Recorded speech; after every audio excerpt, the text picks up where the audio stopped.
Good morning, everybody. I have a lot of time right now, so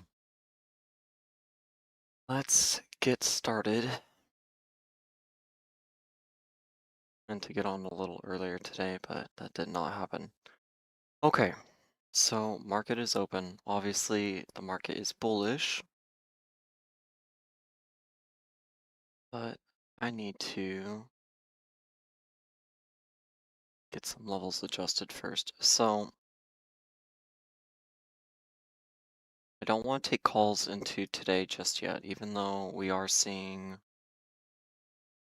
this lower Bollinger come in on the 5-minute time frame. I'm gonna wait on the calls. Sorry, it's hard for me to draw. I'm still unable to use my dominant hand, but we're going to be cautious of taking calls just because we potentially have this head and shoulders forming here.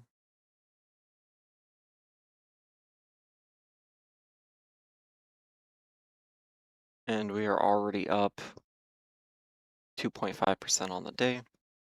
So it is a little hard to justify continue pushing further upward too much more.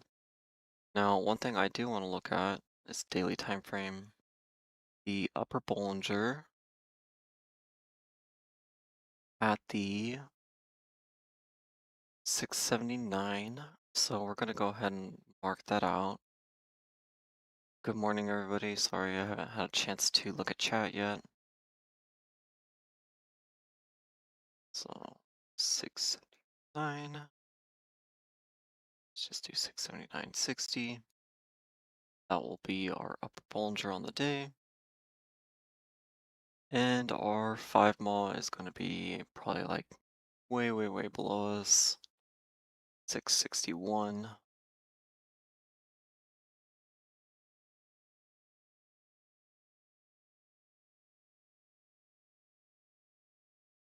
Okay, so that's really what we have to contend with today in terms of the levels. Either we're going to be going for an upper Bollinger push, taking that level, aiming for a higher high come tomorrow, or we're going to be seeing, a rejection of that level and start heading towards the 5 mile. So, good morning, everybody. Okay, let me go ahead and link this in chat.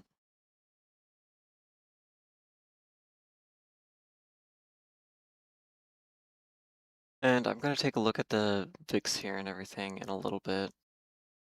Just give me 1 second.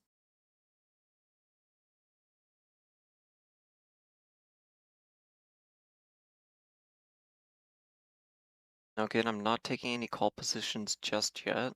Now, we will be taking a call position if we're really going to start aiming for the upper Bollinger on the daily time frame. But if we're not, then we're going to be looking for, you know, very likely a rejection from that range.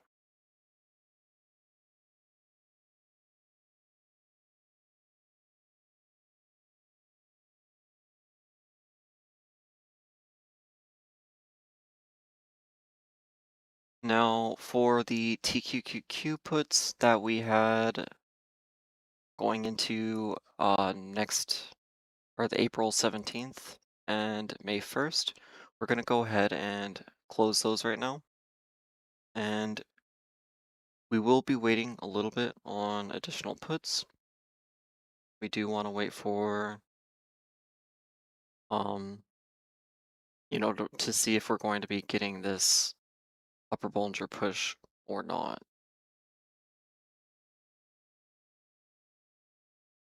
So I will look at some things in just 1 second. I just want to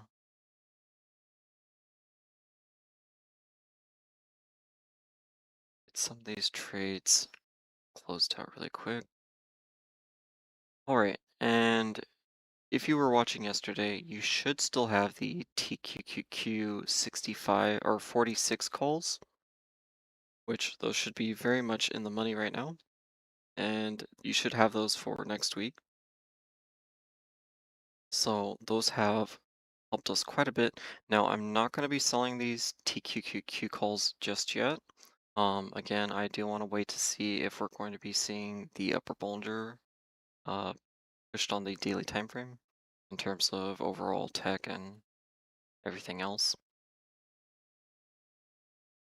But those hedged positions did really save us, so that was really nice.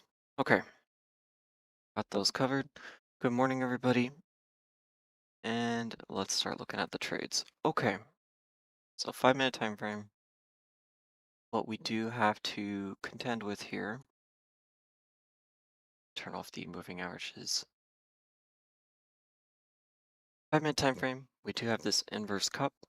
So what we should be looking for is very, very likely a handle to form off that to push us further downward. Sorry, that's supposed to be an arrow, but I cannot draw today. I'll just use a normal arrow, make it easier. So I'm expecting this to pull back up towards this 20 mile range, 20 mile currently being at the 676.70. So not too far from where we're at currently. From this range, I am expecting a rejection. Um, but I do want to check the volatility, some other things very quickly. So of course, volatility has dropped massively due to that gap upward in the market. Still very elevated though, so we will be monitoring it. Um, I do just want to mark this 109 range for later.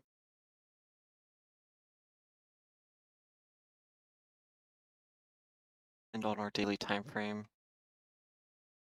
this is kind of that fixed rejection that we were looking for a while now.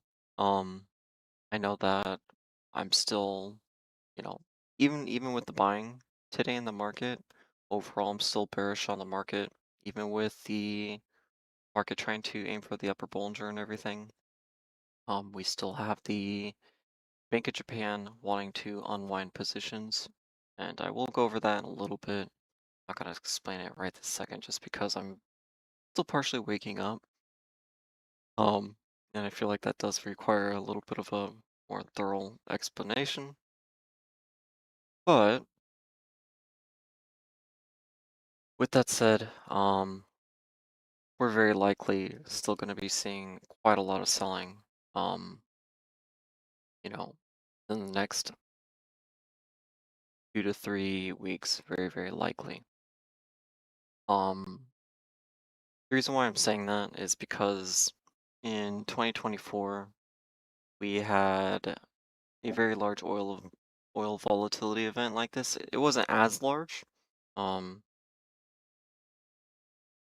but it was large enough to cause the Bank of Japan at the time who were wanting to unwind positions. They were wanting to unwind back in, I believe, May or June of 2024, and they had to pause that all the way until the end of July, early August, because of the oil volatility. Well, now that we are seeing oil volatility start to drop, um, very, very likely the Bank of Japan will have the means to start that unwind. Um, but with that said, it is going to take a while before we see the oil volatility fully, clear out of the market. I know everyone thinks that the war is, completely over. It might be. Um, that'd be a great thing, but I personally don't think it is.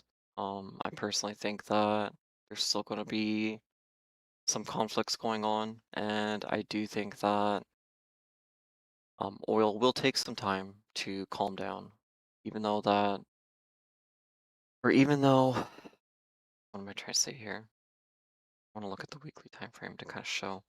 Oil volatility usually drops very, very quickly. So some of these volatility spikes in here previously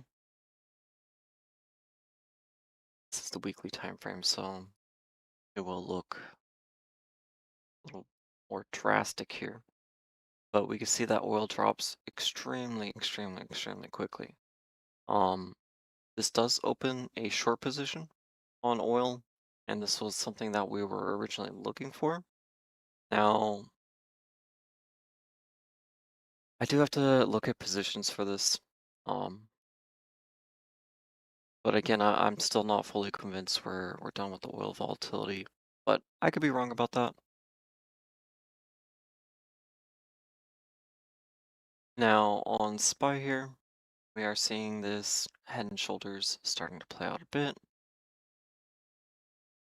With this head and shoulders, we can start to target some of these previous ranges here.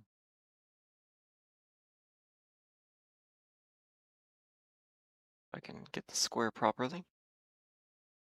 So we will be targeting this lower support range, which was built in the overnight.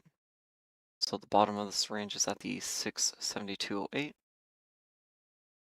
Good morning, everybody. Sorry I haven't been able to check chat a whole lot. So just a reminder, sorry, I had to adjust my headset. Okay, so just a reminder from yesterday's stream, if you got the positions from yesterday, you should have the TQQQ 46 calls going. We're going to keep those going even if we do see this bear structure currently. We have all the way until April 17th for those calls. So really want to be able to, um, you know, e- have the most exposure from those positions possible. Now, one thing I do want to identify here is that with this head and shoulders closing, we do have this inverse cup closing. Do apologize for it looking terrible.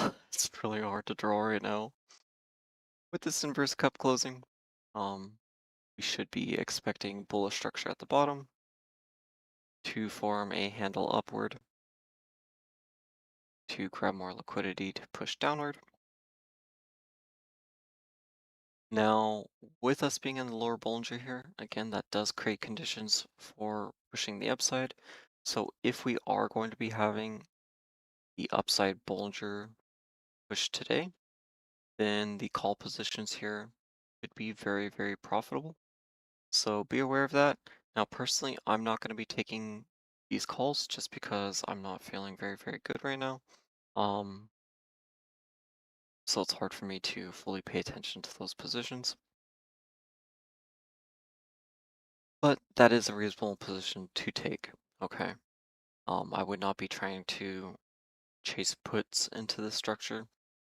With it being a microstructure, not exactly ideal to chase puts into, even if we do see multiple bear structures building. And with that said, we have even further bearish structure, potentially, with this larger head and shoulders. So very likely that's what we're going to be building today is this right shoulder. This right shoulder potentially can be heading all the way up towards that 677 range. So let's go ahead and mark that. The expectation. And I'm going to be expecting a rejection from that range. So we will mark that just in case. But that's really kind of what we should be expecting out of the day is either we're going to have a very large push into the upper Bollinger here, or we're going to be having a push to build this right shoulder out to push down further. Again, our daily 5 mont is below us, which in terms of support, that is our closest support currently. The 5 mont is at that 661 range. It's probably higher than that currently. It's probably on its way towards that 662. But it is underneath us. Okay. Our upper Bollinger is at that 79.60. So we have our ranges set for the day.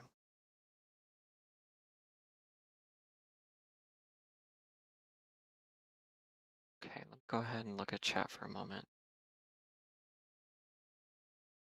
Yes, I do believe we do have the FOMC today. So let me look.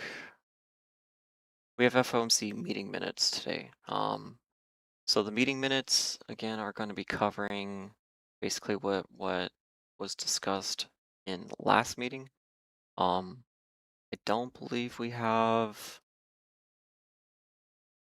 FOMC this month, but hold on, let me just double check that. Let's check the Fed Watch. So it's for April 29th. That's the next meeting. Okay. Yeah, it priced in as a pause. Definitely agree with that. But the meeting minutes, I don't really expect to be very, very important today. Um, Even with the dissents and everything that have been going out the last few meetings, I don't really expect a whole lot from the meeting minutes. We do know that the Fed is pretty much on a path to pause right now until um we see a drastic rise in inflation or something to cause a rise in the rates. Now, many are assuming that the oil volatility will cause a rise in the interest rates. I disagree with that. Usually, oil actually causes disinflation rather than inflation. The inflation oil causes is usually very, very temporary, while it leads to a very large disinflation period. You can look at 2022, 2023. Um, that was a very good period that we saw that in.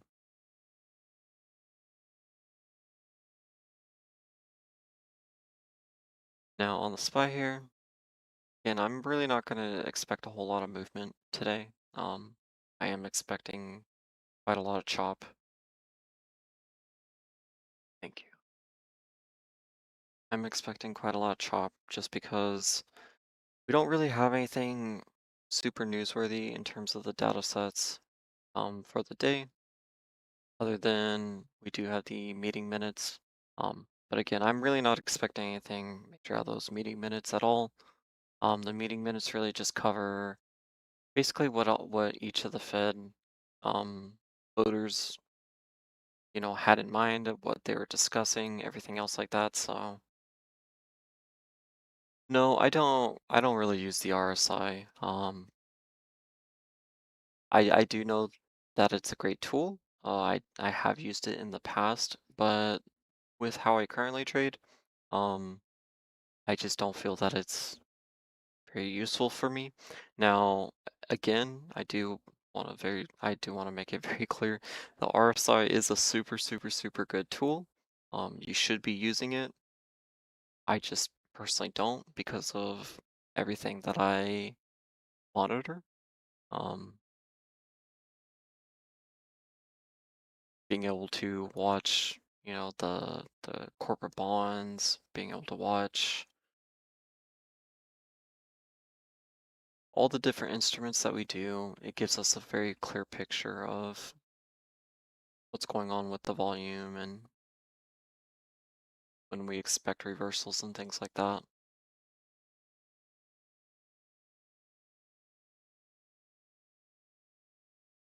So yeah, expecting a slow chop day. With that said though, I do want to look at some positions. Now, I'm not wanting to set up TQQQ puts yet. Again, I want to wait until we see the upper Bollinger push on the daily time frame. We may not be going for it today, but it's very likely we will be aiming for it for over the next few sessions. So we're going to be, trying to position for that with the daily time frame and the upper Bollinger. Ideally, we want to short into the upper Bollinger day 2 because that's when you get your best entries. and I'm going to try to circle this and probably fail. That was the last upper Bollinger move that we saw, and that was back in November. So we're very much due for an upper Bollinger move. It's been quite a while, but with that said, upper Bollinger works very similar to the lower Bollinger. Day one, we expect the level to secure the Bollinger, or above that level for the upper Bollinger. For day two, we expect a higher high into consolidating into the 5 mile. So 5 mile is still far away from us. Upper Bollinger very close to us. So very likely what the market will try to do is try to pull the 5 mile upward over the next few sessions prior to fully grabbing that range.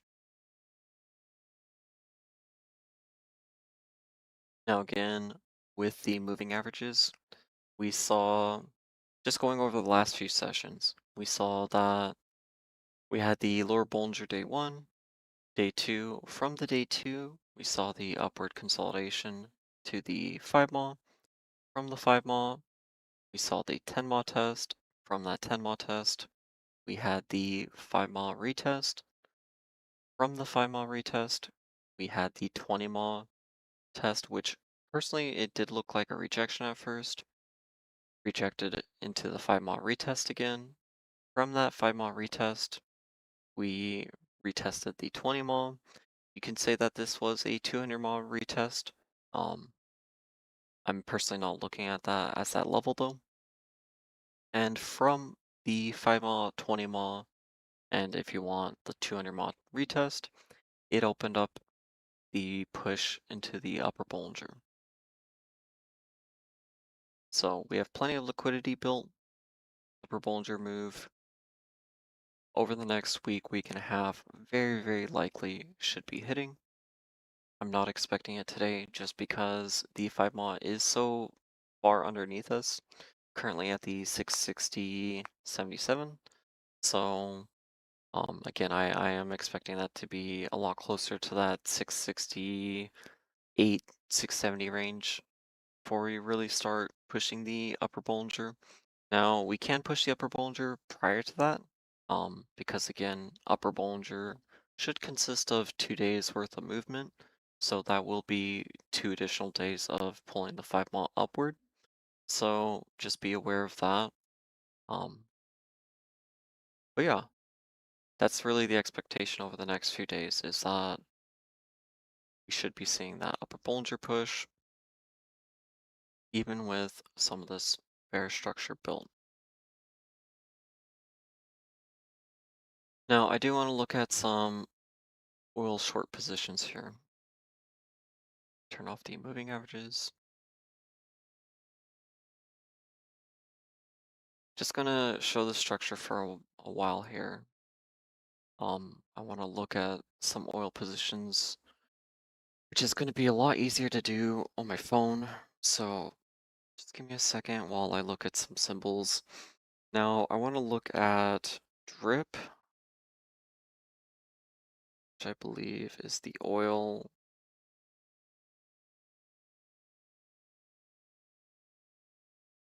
bearish fund, if I remember correctly. It is. Okay, so drip, um, we can pretty safely target that $10 range. Now let's see what the options are looking like.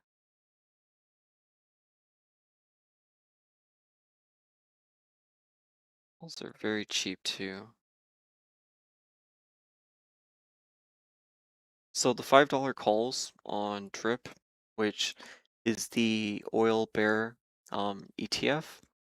So it will go up as oil drops. Um, we can get a $5 call position for 71 days. Um, and that's only $50.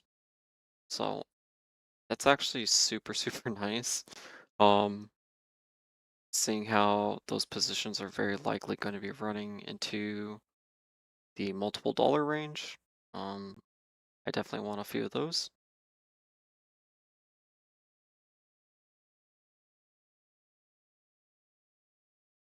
So I'm gonna be ordering a couple.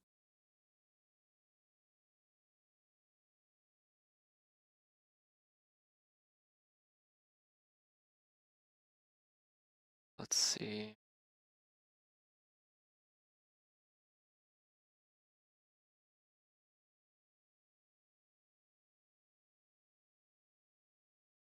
Okay, so I got those $5 drip calls. Again, those are assuming oil is going to be pulling downward. That gives us, you know, roughly 3 months of time. Now, there are some other positions we can be taking. There's USO, there's, um, let's see, UCO. There's a whole bunch of oil tickers we can target. So, um, I just personally like drip because it is a leveraged ETF. So it will gain, very heavily on the move downward within oil. And the position is fairly cheap, so we don't really have to worry about it too much. Yes, yes, it's the $5 drip calls for June 18th. Um, I'll go ahead and post that in chat.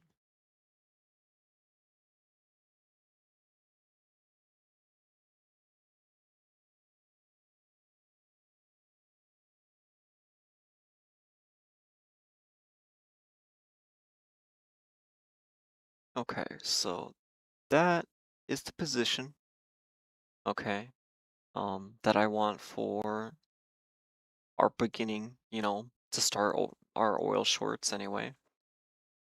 Um, this will set us up very nicely.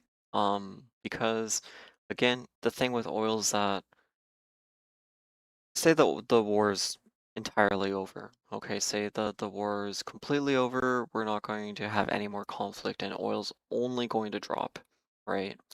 It's still very likely going to take another 2, 3, 4 weeks to see oil prices really drop to the level that um, we would expect them to be at, post-war anyway, right? Um, for USO, again, that's the $60 range. Um, usually it's around that 60 to 70, 60 to $80 range that we're going to be seeing oil in. So oil has a ton of room downward within drip. And let me actually just go ahead and pull this up on stream. So for drip here, what we're targeting, actually, I want to do a square. This will be a little easier to see. We're basically targeting this chunk of liquidity right here. Now, obviously, it can go much higher than that, but this is, a fairly standard range. Um, with these $5 calls, seeing how we were originally trying to target that $10 range, that's going to give us a full $5 of upside within these positions. And the downside on this position is really not that far. If we're going to be seeing the oil volatility picking up in any form, um, we can exit these positions fairly cheaply. So these are something we can navigate without having to lose, hundreds of dollars, um, if something changes within the narrative. Okay. But assuming that everything is going to go perfectly fine, this is a very reasonable move. Okay. We're going to be seeing quite a lot of upside from that move. So I like this position a lot. Now we can get something like Oxy, um, or Exxon, uh, some of those different actual oil tickers. But remember, that's trading not just the oil volatility, that's trading the company as well. So you can have oil volatility pulling down with the company still seeing massive green. So just be aware of that. Um, don't just go out and short Exxon assuming um, that's the way to short oil, because it isn't. Now let's go back to the SPY. I just want to make sure that everything is going as planned. Very, very slow, choppy day. So here, and again, this is a big reason why I didn't want to take those calls um, originally, is just because I am expecting a lot of chop today. I do really expect us to pull upward towards this 676 range. Um, complete that right shoulder, pull downward towards the 5 mile. But volume's very, very slow today. We don't really have any major news to move the market. We don't really have any major earnings this week to move the market. Check next week. Next week we do have Nvidia, or not Nvidia, Netflix, I meant. So that'll be a nice week for earnings. We also have some semiconductors with ASML, TSM. So next week will be a decent earnings week, but nothing to really move off of this week. So let me go ahead. I want to post these drip calls in the Discord really quick. Something I've been forgetting to do while I've had a broken hand.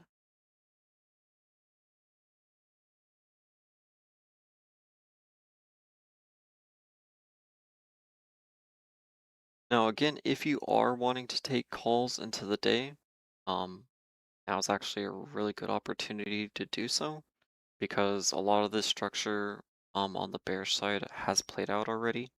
So we are starting to look for bullish structure into the upside, which I will look at the 1 minute time frame in just a second here after I'm done typing this.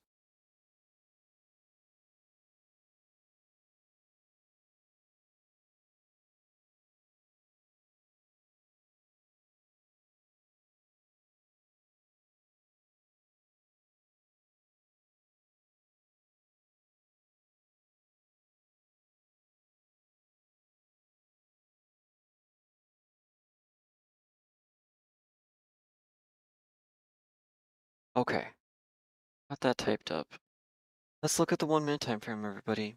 Let's see if we got some bullish structure building. And we do. So again, this is actually a very, very quality position to take calls into. We have this potential head and shoulders going on.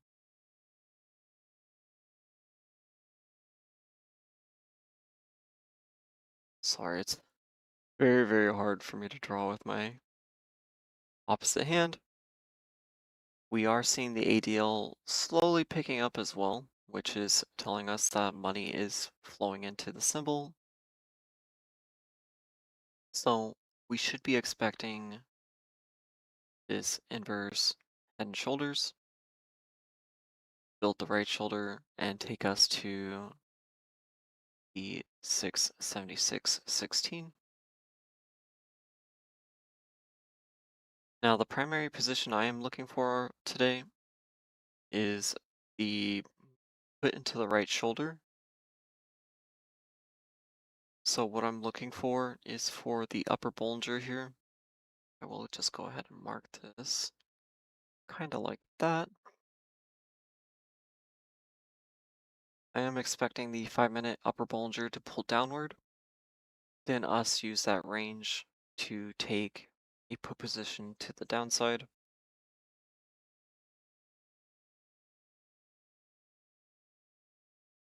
So that is ideally what we're looking for the day.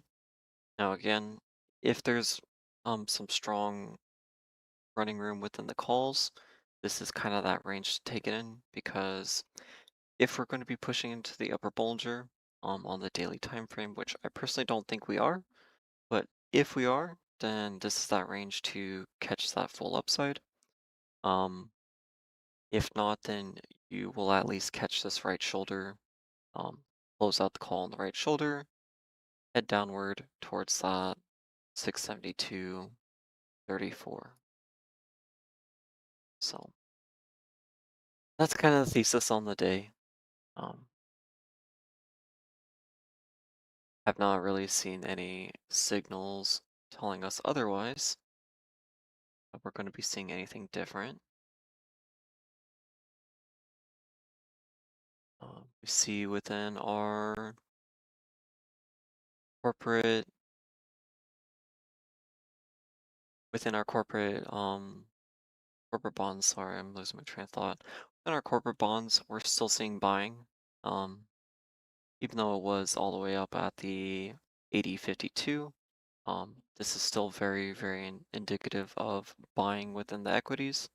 So not too worried about this upside currently. But again, my position for the day would be trying to take the put on that right shoulder. Now with QQQ here, we are seeing a very nice position open on the call upside. So for QQQ, the call upside would take us all the way back up to the roughly 608. So there is, a little bit of room to run on those. And that does align with spicing that right shoulder. Um, so that could be a very, very nice position as well. And within semiconductors right now, have a little bit of wonkiness, but I want to label it. So we do have, gonna have to redraw that. That's so bad. We do have this bullish cup here. Okay. From that bullish cup, we have bearish structure at the top to give us that handle. And from that bullish structure at the top, potentially can be seeing I'm, I'm in bearish structure at the top, bullish structure at the bottom to give us that breakout. Okay, and this would also align with spicing that right shoulder. And the reason why we could see that this would align with that right shoulder on SPY is if we complete this cup to the upside, we should be expecting, again, an additional bearish structure there, pull down, form a handle within SPY, that would create some selling. So we will be looking at that on semiconductors, but I wouldn't take a call on semiconductors personally. I would wait for the push into the lower Bollinger here, because potentially semiconductors can also be forming a head and shoulders slash inverse cup here, which would allude to that right shoulder on SPY, build out that right shoulder, and then pull downward. Now another oil short position you can take is SCO. Um, this was what I was originally wanting to take before the war even started. Um, but the thing with SCO is that there is a natural decay to it. So it works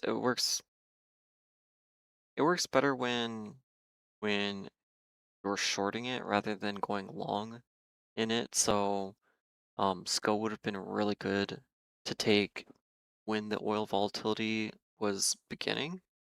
Um, we would have had a really, really large short position here. Um, I don't like taking the call upside just because there is that natural decay you do have to contend with. So you would be fighting that within your calls um, naturally. Same with holding an equity position. This is something a lot like UVIX where you hold it very short term. Um, so that's not the position I want moving into the oil short. If anything, you can take drip equities with the drip calls, and those should be moving very well. and should be very cheap overall.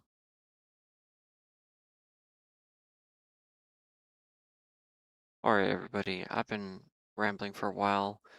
Does anybody have any questions about today so far? Now that today is a very slow day, so if there's anything you want to go over, now's a really good time.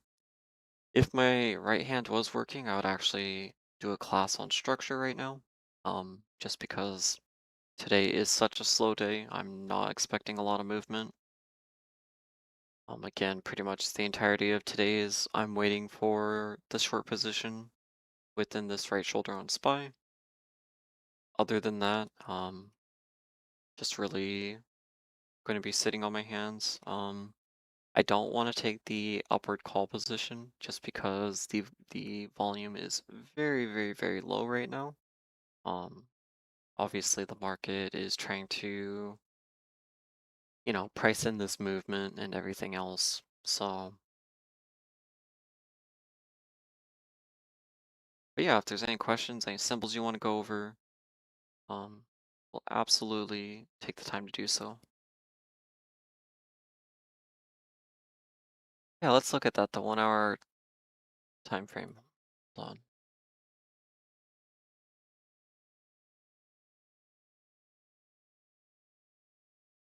Let's see. 673.24.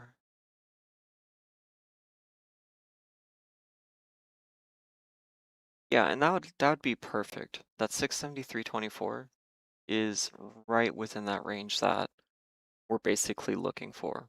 Um, Top of this range is at the 674.51. Bottom of this range is at that. I can move my mouse correctly. Sorry. At that 672.11. So that 673 range is pretty much spot on. Spot on. So yeah, if we can land that, that's going to be absolutely perfect.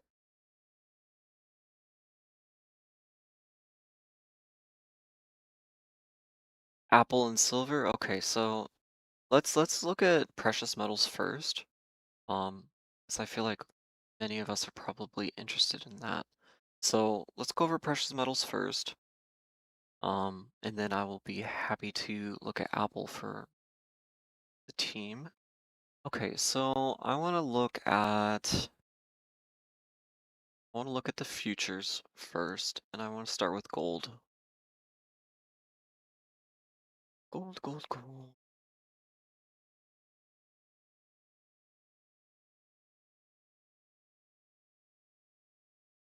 And I just want to delete all the drawings. Just look at this with a fresh pair of eyes. All right, so on gold, we talked about a few weeks ago. I do want to label this. We talked about this 4100 range. And we really did label it at the 42, but we talked about this range being a very, very, very, very quality dip buying range. Um, it's really at that 4200. From that 4200, which this was the lower Bollinger on the daily time frame. It was a very, very strong sell into the downside. It gave us all the way back up to the 20 month. Now, with this 20 month being successfully pushed through, we are starting to see all of our moving averages turning into a bullish posture. It's going to take some time for that to happen. It's going to take some time for the 5 mile to be pulling above the 20 mile, which we're starting to see the beginning of. So, that's alluding to tomorrow and the next day at least having bullish green days. So we are seeing the 5 mile pulling above the 20 mile. We are starting to see the 10 mile pulling towards the 20 mile, not all the way above the 20 mile yet, but that's the next step, having the 10 mile pull above the 20 mile, and then the 20 mile starting to curl back upward. Now, we do have bullish structure here, and this will look a little sloppy for a second, so I do apologize, but we do have this very bullish cup and handle forming, okay? And this is telling us that gold is trying to reach upward, Okay, simply put, gold is trying to reach upward. So what is gold trying to reach upward to? Okay, well, very likely some of these prior support ranges. And I call them support ranges. You can call them resistances, whichever you prefer. Um, but I do expect support to actually be built upon this range, is why I really refer to it as a support. Um, I do expect this to close structure, and not only close structure, but help us build even larger bullish structure into the upside. I do apologize that it is so hard for me to draw right now, but form a daily inverse head and shoulders, start building out this cup and handle. A lot of different signals are telling us that gold is wanting to push back up to this 5200 range. Okay. Not only that, we have oil starting to push downward. Now on Webull on the computer, it won't let me do a dual chart, or else I would show you gold um, in tandem with oil, but they do like to run against each other currently. So with gold pulling downward, that creates the conditions for, or excuse me, with oil pulling downward, that creates the conditions for gold to move upward. And, very, very similarly to silver, let's pull up the silver futures. We will see almost the exact same thing going on. We did have a little bit more bearish structure building here. We had this potential inverse cup. Now, we're still not out of that range. However, usually these daily inverse cups like to break their handles very often. So that's what I'm looking for. I'm looking for this inverse cup that was there to have the handle broken to the upside, to see a lot of this bullish structure take place, potentially get this upper Bollinger, and start reclaiming a lot of this lost weight. Now, the thing with silver and gold is that silver overshot gold in terms of value. Um, Silver really squeezed very, very hard compared to gold, so there was more weight to extract out of silver compared to gold. Now, does that mean that we will never see this 121 range again?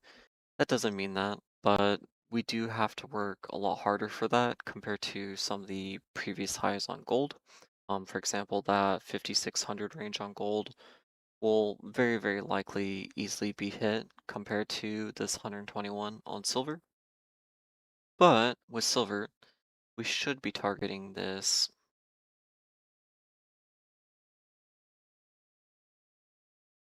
96 range. Okay. This 96 range will close this daily cup and handle, and it would close that inverse head and shoulders liquidity, which would be the left shoulder right there, the head, form the right shoulder, break out towards that 96. So as long as we continue to see oil pulling downward, then we will be seeing bullishness out of precious metals. So gold, silver, very, very, very, very quality positions to be entering into. Also, there is, I think if I remember correctly, I always forget to add this to my primary watch list, but GDXY shares are actually super, super, super, super quality to buy right now. Um, these pay a monthly dividend, uh, which currently is about 14 cents per share. Not the biggest dividend in the world, but there's a lot of weight to be gained within the actual equities as well. So if you're looking for a very long-term position where you're going to be seeing roughly about $3, $4 of upside within the equity, as well as having a monthly dividend, then, GDXY is super awesome. I'm actually going to be posting that in the Discord for equity buyers. Now, let's take a look at Apple. Hopefully that answered the questions on precious metals. Let me just go ahead and look at chat really quick. Yeah, I'll be happy to check Intel and I'll check XDTE as well. Um, yeah, I've been wanting to teach a class on structure for a while now. I was going to do it 2 weeks ago, but then there was an event that came up that caused me to have to cancel that. And then I was going to do it this week, and then, um, my hands. So one thing I want to identify here on Apple is that very likely not going to be seeing that inverse cup, but I just want to identify this for the 4-hour time frame really quick. Now, here's the thing that's throwing me off on Apple, and not really throwing me off, but is a little deceptive, I would say, anyway. Many are looking at Apple right now, very, very likely, as this being a cup, okay, in terms of overall structure. Now, this would be a great cup structure. However, it has been entirely validated. Okay, so this cup right here no longer exists. And with that, that means that we're now having to contend with new structure here. Okay, because this previous structure has been completely invalidated. So with the invalidation of that structure, that really drags the previous structure back to about that point because we now see this bearish structure built here. We're going to label this in purple just to show the bearishness. Now, we know this is a inverse cup, and what should we be expecting out of an inverse cup is to head upward to form a handle to the downside. Now, again, this is very deceptive here because this looks like it could be forming a cup to the upside. However, again, we're still within this bear structure. We still have this range right here that has not been hit. And because that has not been hit, the bullish cup to the upside has not been validated at all. So we aren't even forming a handle off of this or anything yet. This is just, um, you know, potential structure that can happen. But so far, we do know that there is bear structure here. Okay, so with Apple, the way to really trade this is to say, okay, we potentially have bullish structure here, potentially have, this major bear structure. Let's look at the Bollingers on the hourly, sitting right at that 20 mob pretty much. So that's telling you that it's just sitting right in the center. Now, on the 5-minute time frame, we do see a little bit further of a breaking down here. Okay. And we are starting to see potentially this smaller inverse cup. Okay. If we see this inverse cup taken to the 26, excuse me, the 256.53, that will be telling us that um, this cup to the upside very, very likely is not going to be within the cards and very likely would be heading down towards the bottom of this range.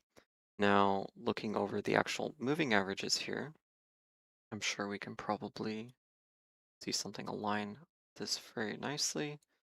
I want to turn off the drawings just for a second so I can see what's going on with the moving averages.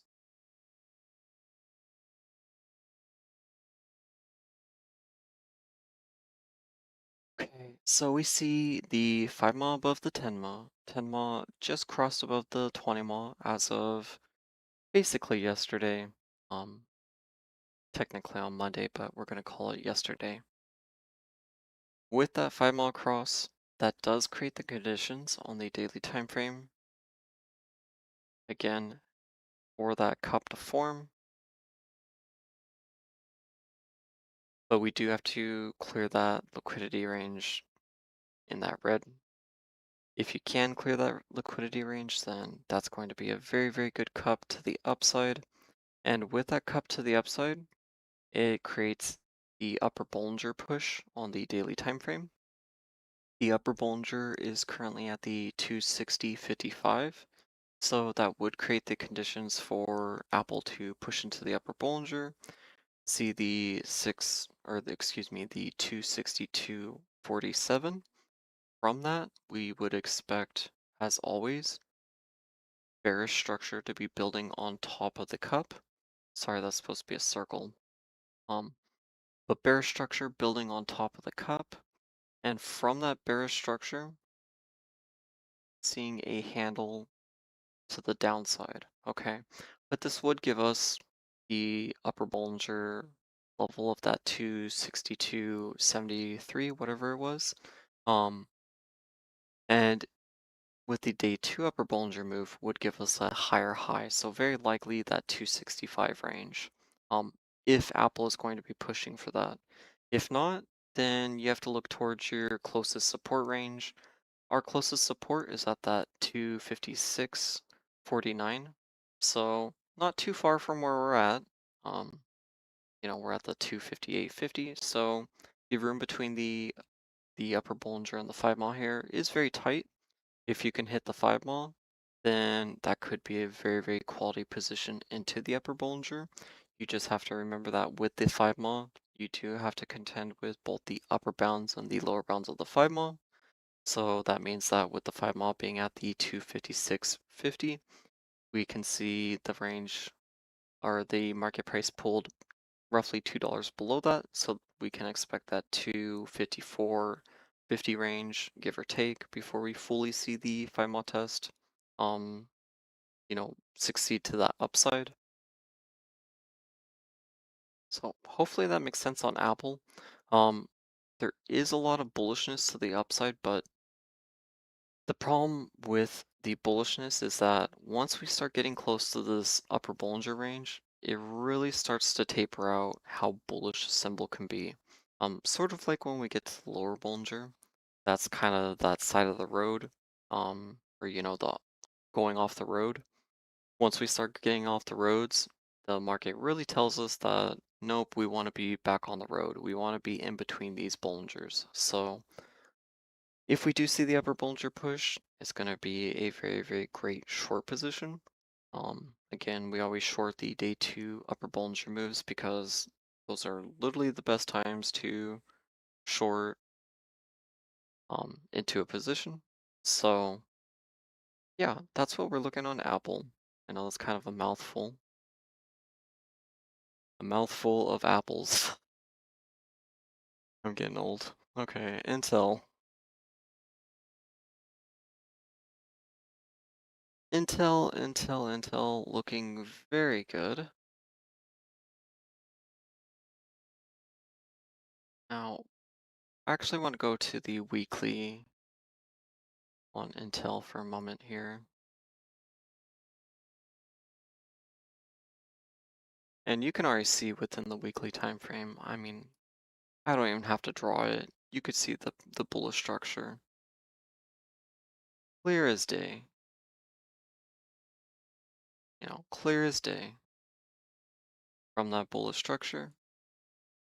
Even further bullish structure.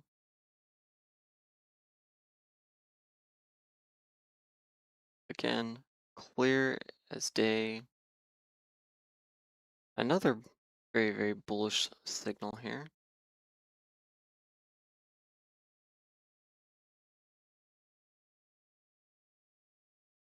Sorry, I have to do everything so slow. It's so hard to move my other hand. You see all those candles right there? See that huge buying? And again, this is on the weekly time frame. So this is showing weeks of massive buying to the upside. Okay. So our weekly time frame saying that until we'll be heading up towards that 62.70. Um, very likely well above that. But on the daily time frame, it is telling us that we are within the upper Bollinger. Now, let me go ahead and look at the moving averages here in conjunction with this. Okay, so that's for sure an upper Bollinger push day one. Look at the 4-hour chart because I need to see the close over the last few days. So yesterday was not close into the upper Bollinger. And it looks like it was though. So this is what you have to contend with Intel on the daily time frame is that potentially yesterday was an upper Bollinger day one move. I can't really tell just based off of the price action within the day yesterday. It looks like it was pretty much a pure buying day to the upside. And seeing how the 5 ball is currently at the 651.89. We were pretty much above that range the entirety of yesterday. So we could have pushed into the upper Bollinger on close there. And where did the day close yesterday? Closed at that 52.79. I'm gonna say that that wasn't an upper Bollinger day one push, but here's the issue with that, is that upper Bollinger day two is when you short positions. So if I'm incorrect about this, then we are going to be seeing a higher high, um, very likely tomorrow, which would push us very well into that 58, 59 range. Um, that's something to be concerned about. If yesterday was upper Bollinger day one, then that means that today is upper Bollinger day two, where today would be the data short. Um, and you just target the 20 mil. So targeting puts around that 48 strike at the lowest would probably be ideal. Um, but again, it's hard for me to tell if this is the day one or day two of that move. It can quite drastically change what you're doing with this position. But assuming that this is day two, um, the safe thing to do would be to take a very small position on those 48 puts. Sorry, losing my train of thought. My painkillers are kicking in a little bit. My hand's been hurting a lot, so I apologize. Anyway, um, taking the 48 put would be a very cheap short position to take, to target that potential downside, so that if today is that day two upper Bollinger, you're going to at least catch that downside. If today is day one and we're going to be seeing a higher high into tomorrow, then um, you can always add to that position, and it'd be very cheap to do so. So that's what I'm thinking for Intel.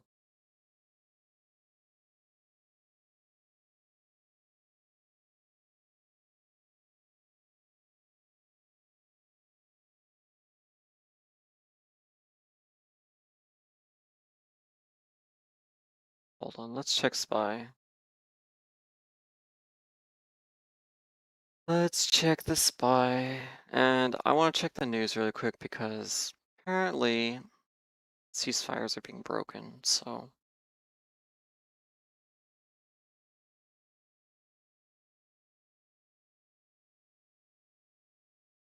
Now we are checking the um unusual whales news because this pretty much covers the entirety of everything.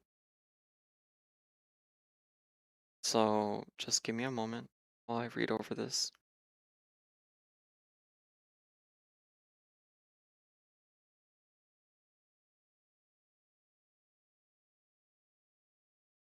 So far Iran's just talking tough so far. They're saying that because Israel is attacking Hezbollah and Lebanon, um, that they're so-called breaking the ceasefire. But we all know that the ceasefire agreement yesterday specifically stated that Hezbollah was not a part of that ceasefire and that Israel can still go absolutely nuts on them. So, um, Iran's just talking tough right now.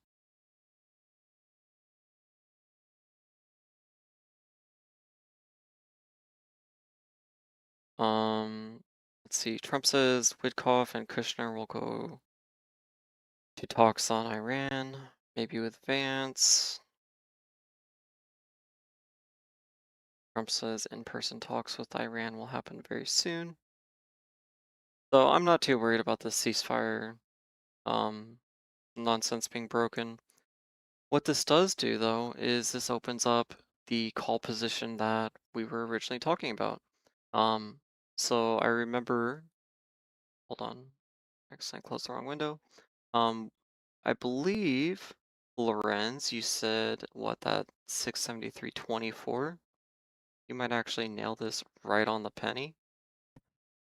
Well, 5 cents off, but we'll give you that.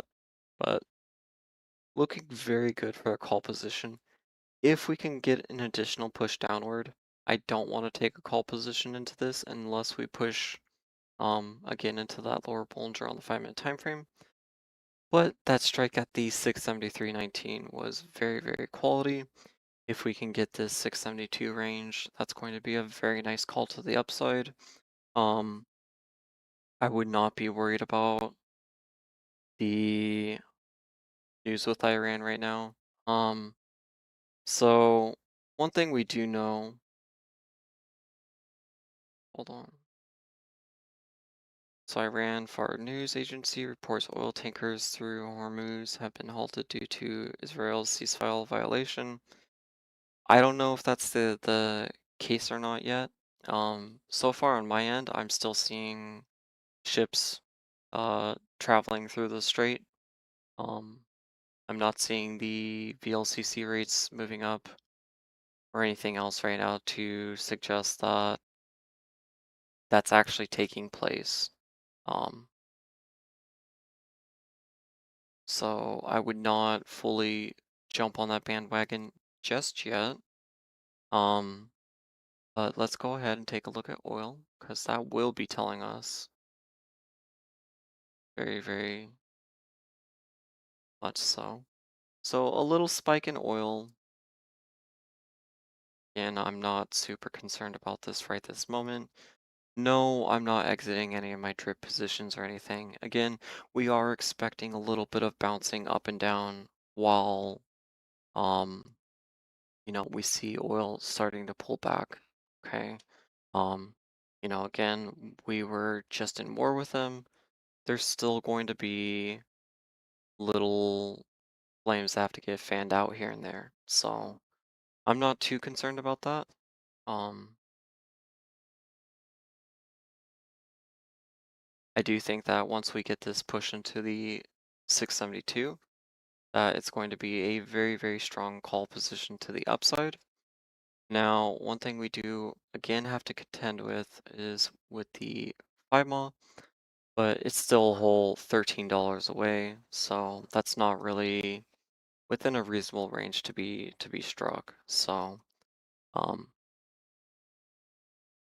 yeah, same thesis on the day still applying. We are looking for push into the 672. From that 672, taking calls back up to the middle Bollinger. Middle Bollinger being at that 675.20. So assuming we can fully land our 672, that'll give us roughly $3 of upside. So that will be a very nice position that I will be looking for. Sorry, everybody. It's very hard to stay focused with my painkillers and everything.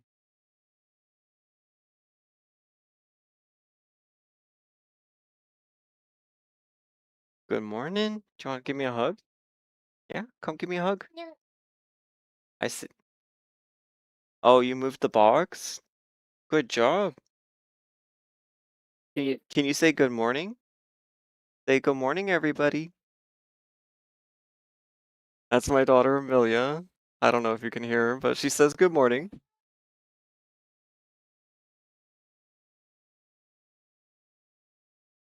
Now, I do want to look at the VVIX here.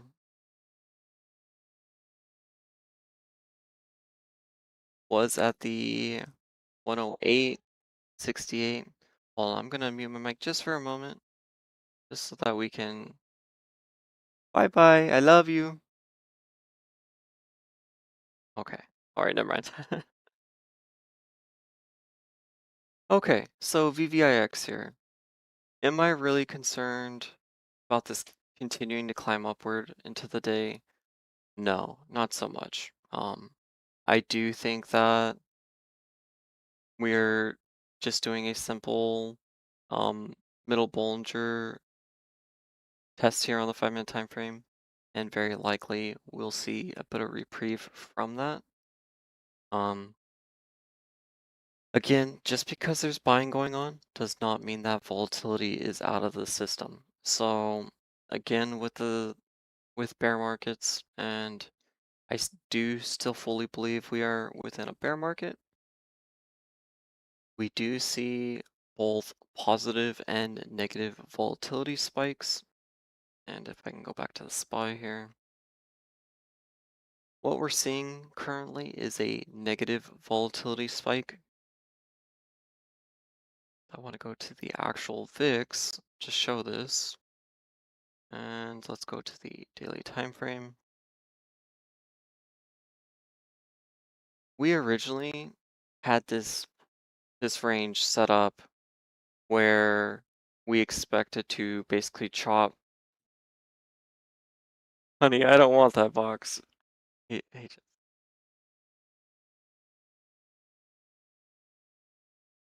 there you go. All right, good girl. Okay. So with the VIX, we should really be heavily anticipating a major chop between basically this low $18 range, $20 range, into this high 30, lower 40 range. That's very, very standard for bear markets. And to kind of illustrate this, back in 2023, 2022, 2023, I'm gonna go ahead and put this in a box instead. So I'll make it a little easier to see. Hey Amelia, do you want to go to your room, hon? No. Okay. Hey everybody, I'm gonna have to mute my mic for a second. Just one moment.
Alright, sorry about that, everybody.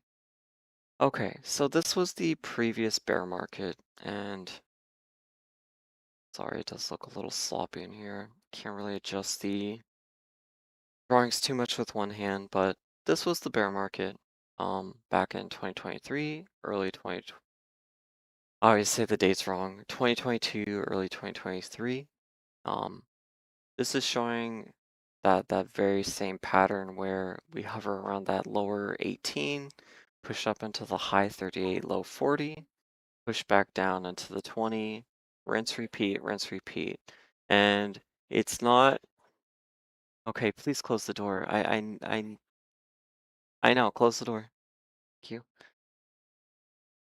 Sorry, everybody, I need a minute.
I'll be back in a few minutes though. Um, just give me a minute to help get my daughter in the car, and I'll be right back, and we can go over the market.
Sorry, trying to navigate everything while trying to get my daughter taken care of.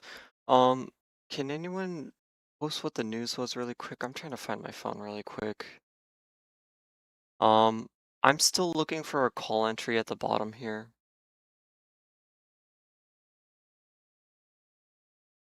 Just based off of what I'm seeing within the VIX and everything, I'm not seeing a massive dump right now. Um, hold on, let me grab my.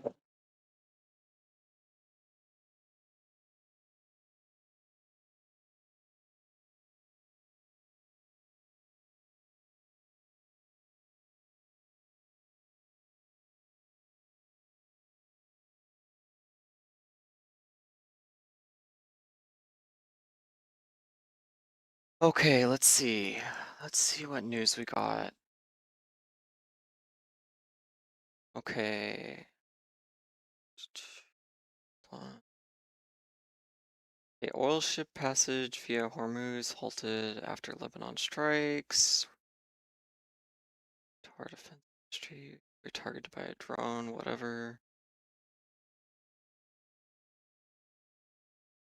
Qatar's defense ministry revealed it was hit by 7 missiles, whatever.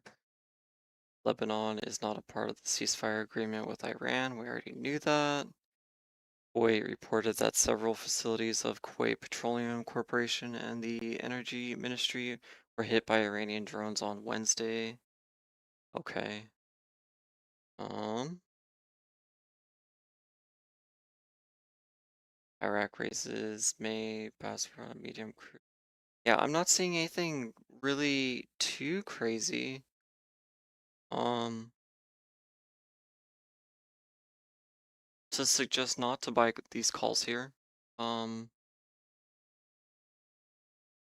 I think these are actually a very quality range. Let's look at the VVIX here.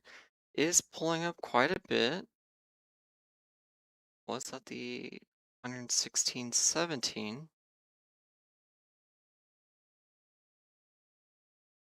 So we will keep our eyes on that. Um,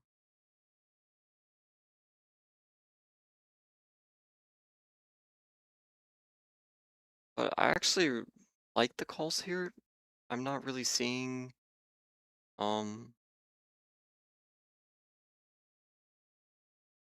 Any other news other than Lebanon not being part of the deal, which I don't know how that was news. I thought everybody already knew that. Um, Pig, we see a little selling, but not a whole lot. Within the time and sales, we are seeing a decent amount of share selling. Um, and again, I only monitor sells or buys with 999 shares or above. Hi, you ready to go to school? You ready to go to school? All right. Well, then we're going to go. Pig looks like it's buying up here. I like those calls a lot, personally. I really, really do like those calls to the upside. I think um the 75 calls here are very, very primed.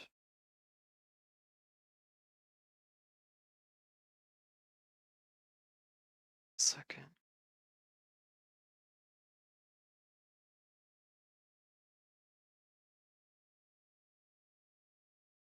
Okay, missed my entry on it.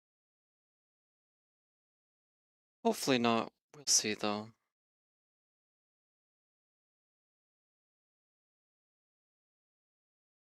Okay, so I am taking a call to the upside.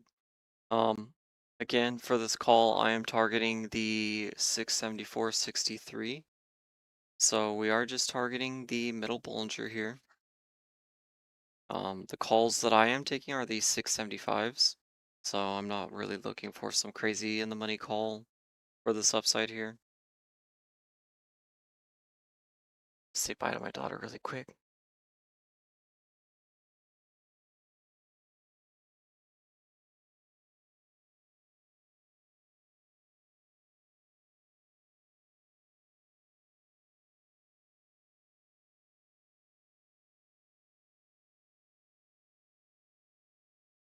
Okay, I'm back. Alright, so let me go ahead and see what was posted in Discord. Hold on. Sorry, it's so hard for me to navigate everything. Okay, yes, the oil tankers. Um, yeah, it's the halted oil tankers, but I'm not really concerned about that too much. Um, Looking at the VLCC rates, hold on. VLCC.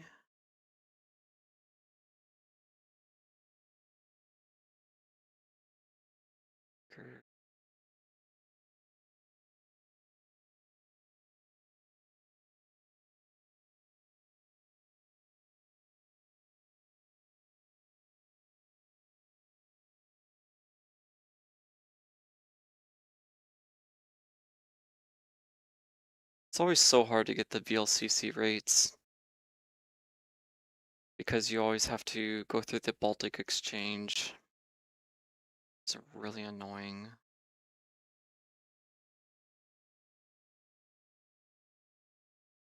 to do, actually.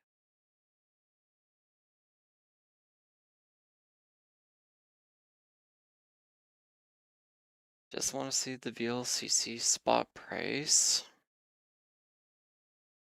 And the VLCC, that's the actual tanker rate. Um, what they're charging to actually go through the strait.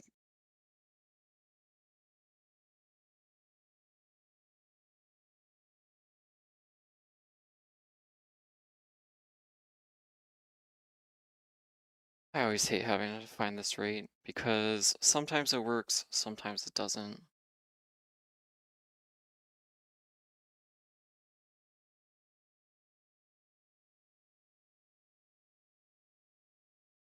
Just want to see an active chart.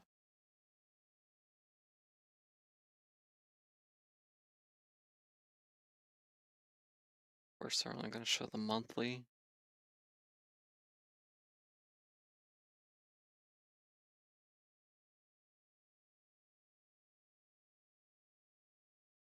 Uh,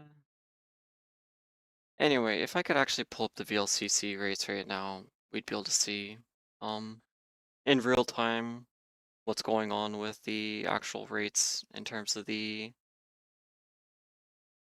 tankers. But with that said, I still am expecting this upside.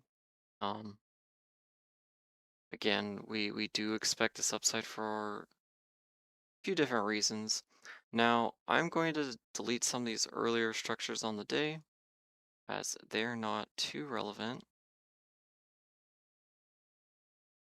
because we are forming an entirely new structure. So this does play into what I was discussing earlier about the different structures playing out. But what we got going on now is this very large inverse cup, which I can't draw today. I apologize.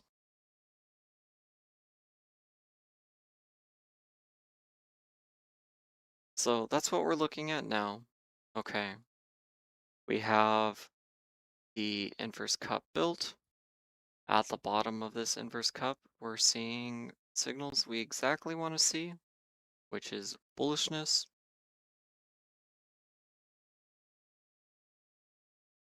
bullish structure will lead us out of the bottom of this range to create the bearish liquidity, pull higher, and grab that liquidity to head downward. So that's what we're looking for currently. Um, Again, this is the 1 minute time frame. So on the 5 minute time frame, that's very, very likely correlating to the upper Bollinger pulling down here.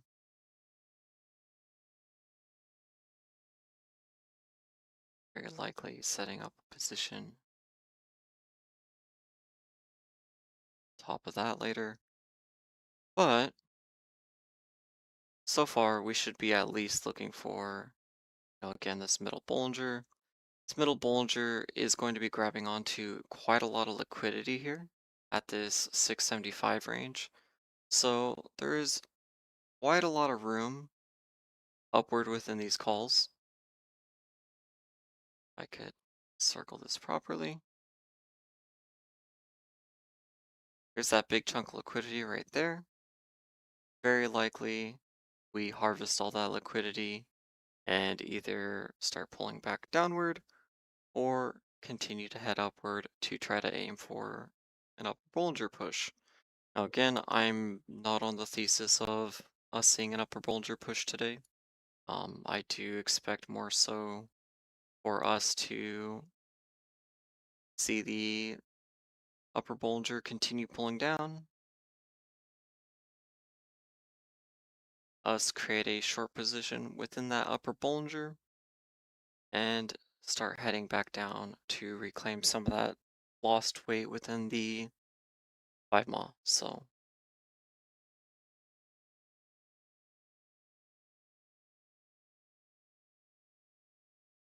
yeah, I know I need a narrow link. It's so hard for me to type. I just need to be able to just sit back in my chair and let my brain do everything.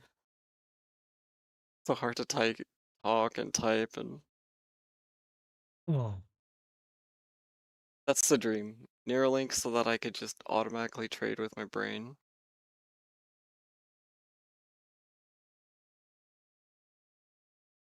So yeah, that's what we're looking at structurally. Um, let's take a look at our volatility.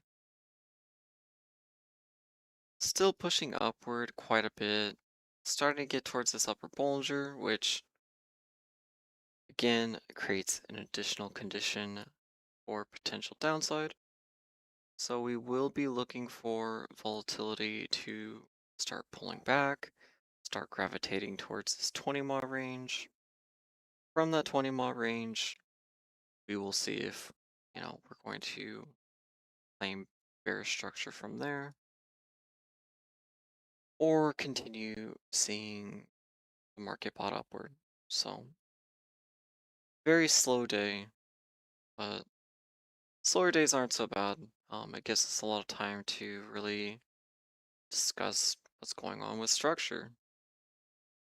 See how in semiconductors that cup and handle broke down.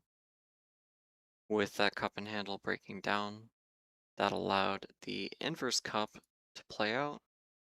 With the inverse cup playing out, we should now be looking for the slight upside reprieve into potentially further downside.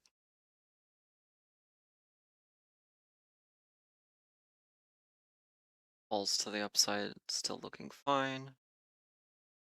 On QQQ, our calls didn't take QQQ calls. I took SPY calls for the um, 675 strike, but within QQQ, it's telling you that we still have roughly $1 upside in here as well. Semiconductors, roughly, let's see, I need a December's cup because it's throwing me off. Roughly $1.30 in semiconductors. And for SPY, we have roughly that $1.20-ish upside. So I do think we'll get slightly above that. Like I said, I am really looking towards that 675, potentially even 676 range, as there is a very large amount of liquidity built here. So we will be looking for that 1 minute time frame. We do have a bit of a micro cup building here. From the cup, expect the handle very likely giving us our breakout towards that 675 range. With this cup and handle here, we are also forming liquidity for inverse head and shoulders.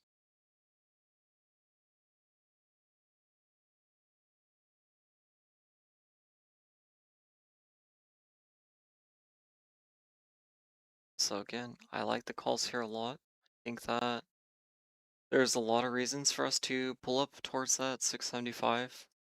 Um, even if, we are starting to see a little bit of bearish conditions going on. Now, I want to take a look at oil because I don't think oil is going to be pulling up too much right now. Yeah. Ever since we hit that 129, that was really that cautionary zone because that 129 range was basically a decade high. Um, so we should be starting to look for bearish structure at the top of this range, especially if we're truly going to be seeing this conflict completed. Um, again, this is USO, but we should be trying to look for bearish structure in here. So looking for that to continue to the downside.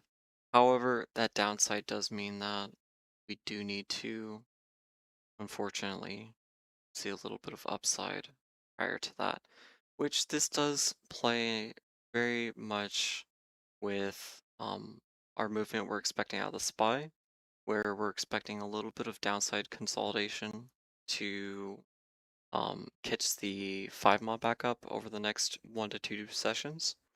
So this is alluding to that very much so.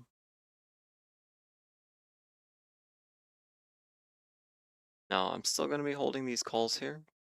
Again, I do see the upside, and I do want to try to claim that. However, if they push us back down to this 171.50, then that will invalidate this potential inverse head and shoulders slash cup and handle, and that would um, invalidate those calls. So that's what I'm looking for on those calls.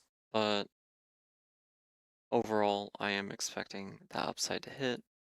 Now on our volatility, still pushing up slightly.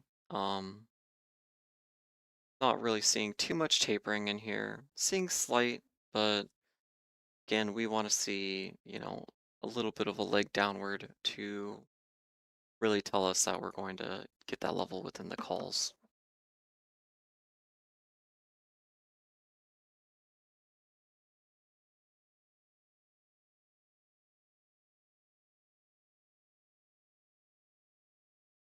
Okay, so it was a Saudi oil pipeline that got damaged.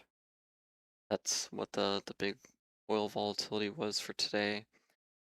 However, the pipeline remains open, as the damage was very, very limited. So likely that news should be bought up. Likely we should see um again oil pull down with that. So we should be seeing our 675 here. From the 675, we will um wait for the upper Bollinger to hit. And from that upper Bollinger hitting, we will aim to take some puts to the downside. The downside again, really is just the daily 5 mile. Currently, it's around that 661 range. Well, 660.47, but over the next few days, it will be pulling up towards us. So I really do expect that range to be around that 675, 678. Um, or not 678, I mean 665, 668 compared or come time for when we actually do test it, very likely in a few days. So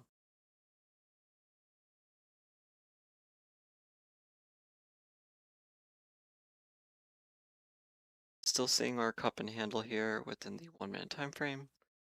Has not been validated yet, so these calls still looking great. You keep losing sound in your end? Hold on. It's because I have a bad microphone. It's really, really just wonky where it cuts out pretty much all the sound unless I'm, eating the microphone. If the microphone's not actively like in my mouth, then it just does not get picked up. So if you can't hear me, just tell me to show on my microphone a little bit more and it should solve the problem. Okay, seeing our upside, want to see more of it. Again, we want to see all the way to the 675. Currently, our level on the exit is right at that 674, but I'm personally looking for the 675 to build more of this liquidity in here, as we do have quite a bit built within that range.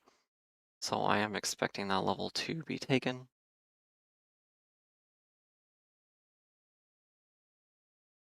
But overall, I'm not bullish on the day. Um, I really am just trying to set up a new position with inputs. So, and for these puts, these aren't some crazy long, probably, let's see what TQQ is at.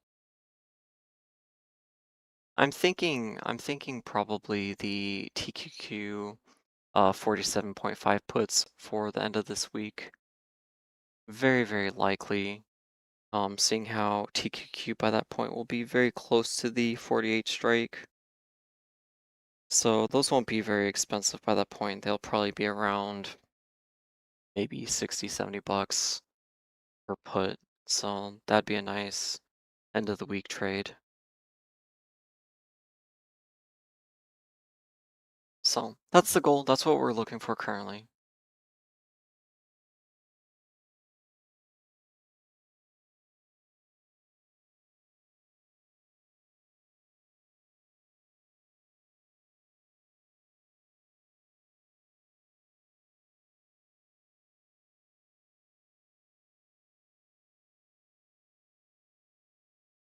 Now, I'm not going to be ending the stream yet, but very likely over the next 10, 15 minutes or so, um, very likely will be.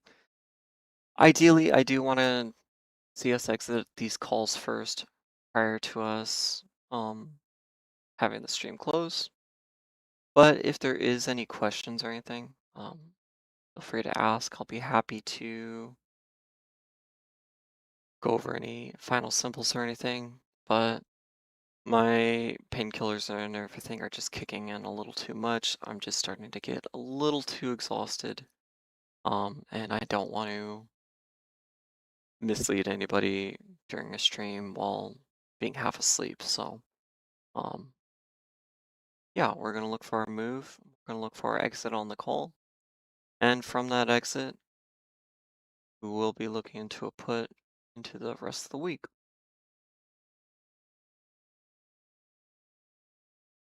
So far on the 1 minute time frame, everything is looking fine for our push upward towards that 674, 675 range.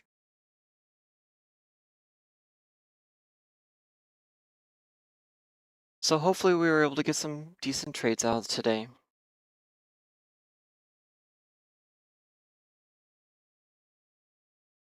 Now for the drip calls again, I'm not worried about in the slightest.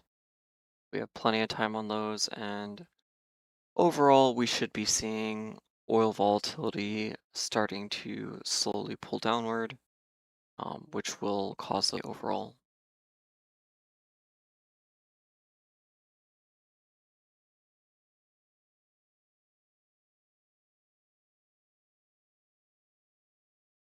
Just gonna take a look at the VVIX again, just to make sure we are going to be getting our upside move.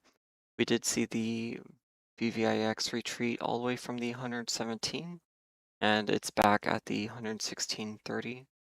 So this is really alluding to SPY seeing that push upward towards that middle Bollinger. Should see our exit towards that 675. Again, if you're only holding a single contract, don't try to um, be greedy and hold it for additional room. Just exit it at that 20 ma. Even if we have further upside on the day, um, just take the profit at that 20 ma, wait for the next position to open, and we'll go from there. But currently, we're just simply waiting for an exit on these calls. From the call exit, we will be looking for entry into puts into the rest of the day. So that is currently what we're doing.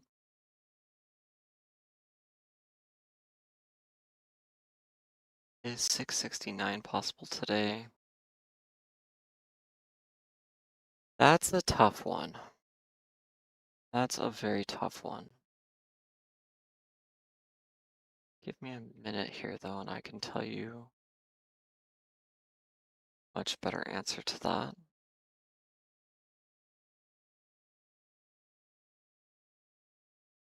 Technically, we do have some liquidity built at the 668, so I'm just going to go ahead and mark that. And at this 664. So those are really the downside contention ranges we have to worry about. Um, can we see the 668 today?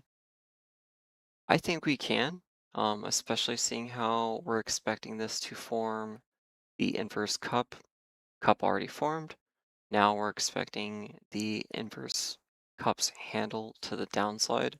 So depending on how large that cup is, we could see it pull up towards that 675 and then, start dumping. So um, we will see, but I do think that it can be within the cards today.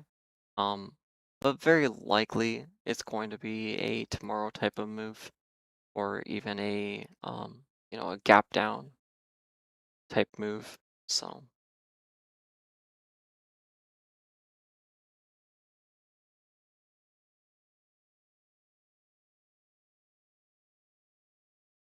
oil is pulling back down again. So um, we should get our upside reprieve here, even if slightly. Now I am just going to close my eyes for a couple seconds. So if we hit the level, make sure you all, give me telepathy to hear it.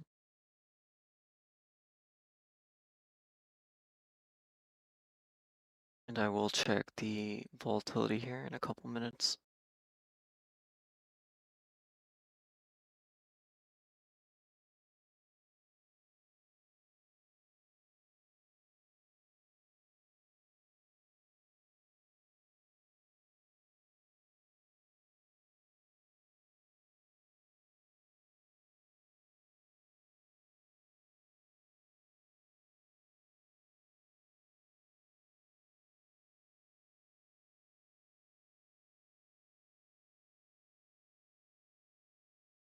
Okay, let me not fall asleep here.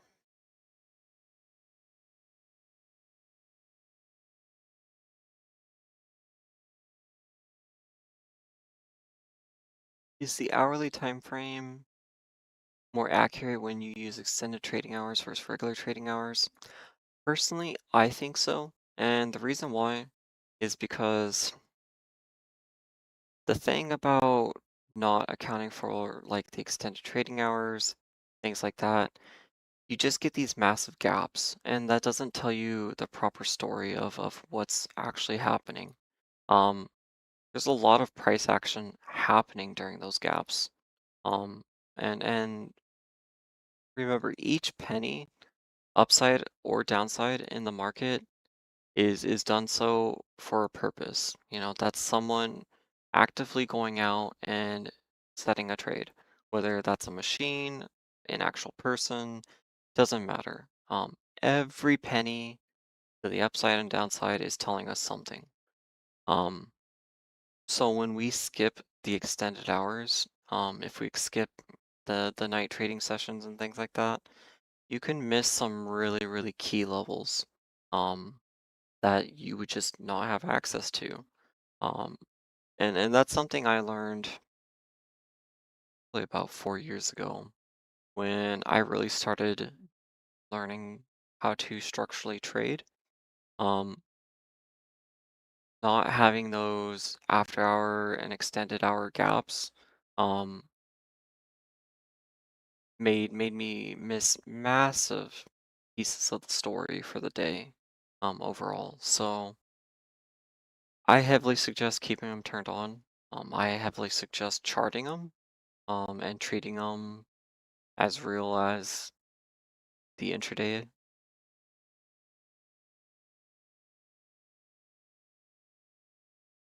1 minute time frame. Our bullish structure is building very, very good.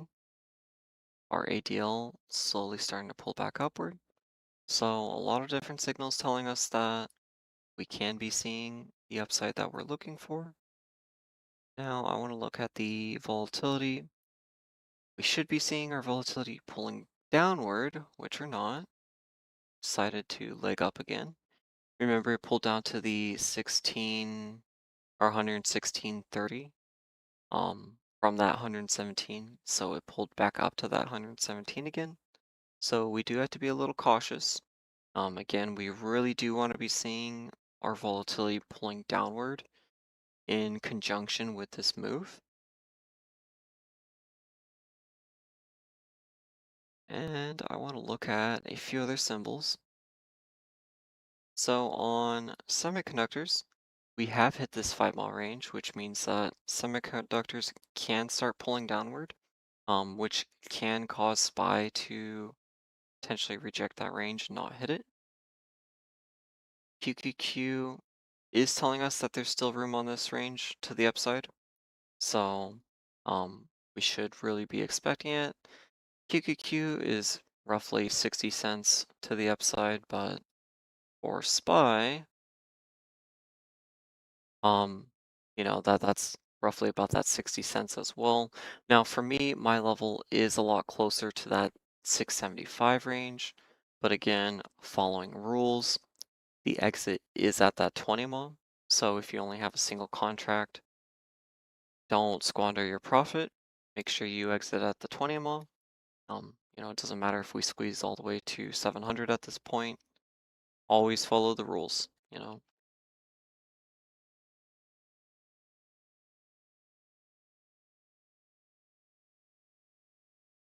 Okay, so we're looking for our exit. Looking for our level to hit and SPY here.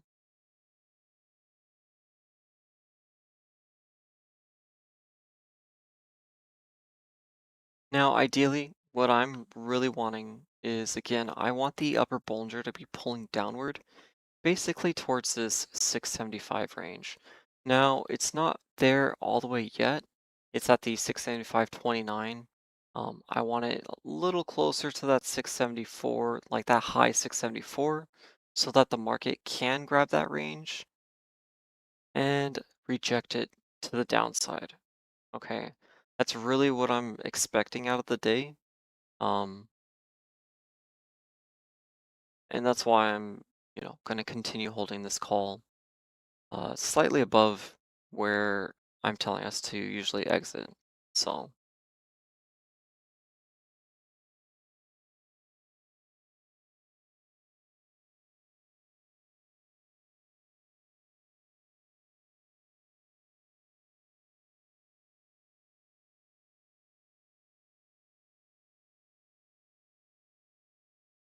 USO pulling up slightly during this moment, so that can be alluding towards um, that volatility spike we saw within the VVIX.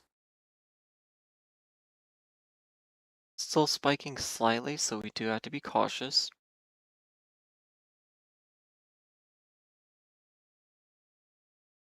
Now, again, with these calls, yes, I see quite a lot of room on the upside today, but I also see a lot of room on the downside. Um, if you've been following the stream since the morning, you know that I've been really trying to target a position into this downside for a majority of the day. So, with that said, with our current calls, um, I am going to be trying to hold it for that 675. However, I don't want to get burned on these calls. I don't care about them all that much. If we pull back down to the, let's say this 672.40, um, to start somewhat invalidating these calls, then I will just go ahead, exit out those calls, take the small loss, and wait for the next position. Um, however, we are trying to see some upside to take, but regardless. So with all the other signals and everything, these calls should hit even for the bearish thesis. The only thing that really was concerning was that semiconductors are already at that level. So if we see a major rejection in semiconductors, um, very likely that's going to cause SPY and QQQ to reject those ranges. That's pretty much the only concern I have right now. Other than that, I think that from both a bullish and bearish standpoint, this upside is very needed.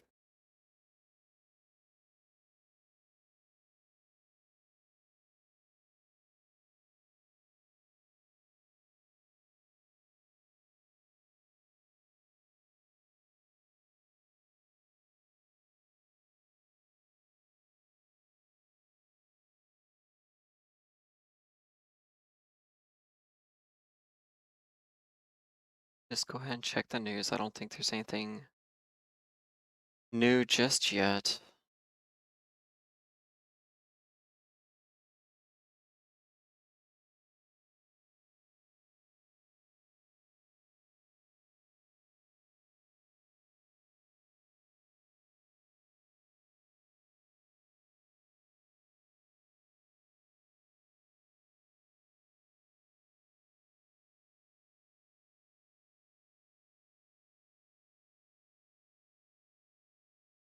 Iran informed the mediators that it will only, excuse me, let me read properly. Iran informed the mediators that it will join talks with the US in Islamabad only if a ceasefire is achieved in Lebanon. So they want their terrorist buddies to not be blown up during this, which, I guess I understand. We'll see if that comes into fruition because I know Israel really wants Hezbollah right now. And especially seeing how the ceasefire agreement yesterday was on the conditions that um, Lebanon and Hezbollah specifically would not be within those ceasefire, and that Israel would still be striking Lebanon. So potentially that can cause somewhat of a conflict within this proposed ceasefire that's going on. Um, but I think that's just semantics overall. I don't think that's going to really get in the way of anything. Um,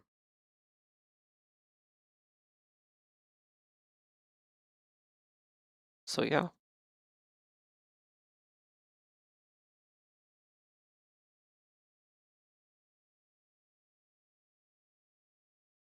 how's everybody's morning going so far? I've just been pretty much rambling for the last few hours, so slow day, not much to talk about. Well, there's always something to talk about, but it's hard because I'd really like to be able to show structure right now, and it's not impossible, but very, very difficult when can't draw very well. Semiconductors, we do need to see a slight bounce out of semiconductors to really fully signify that. We are going to be getting our bounce out of SPY. Now, semiconductors on the 1 minute time frame looking very, very good for that upward bounce. Very likely doing a 5 mod test or a 20 mod test in here on the 1 minute time frame to complete this smaller cup here and head back upward. So this should give us our strength and SPY. Starting to get that level. Now again, the 20 mods at this 673.80. I will be holding for the 675 ideally. Um, can this position absolutely blow up in my face? Absolutely. Um, just be cautious of that because, with this being the exit, the positions are in profit. So you only have one call. Go ahead and exit at that level. Don't try to aim for a home run, especially when we're seeing volatility continuing to tick upward. Um, this rally to the upside can be very, very, very short-lived. Okay. Now on the 1 minute time frame, we do see this cup closed at the 674. So we should be anticipating a small pull down, basically back to the 673.40 range. From that 673.40 range, we should be seeing a slight bit more upside within the SPY. So potentially there will be another call opportunity there. Um, I don't think that takes us back to the lower Bollinger, but potentially the lower Bollinger could be pulling up to that range by the time we aim to test it. But I did sell my short-term call here.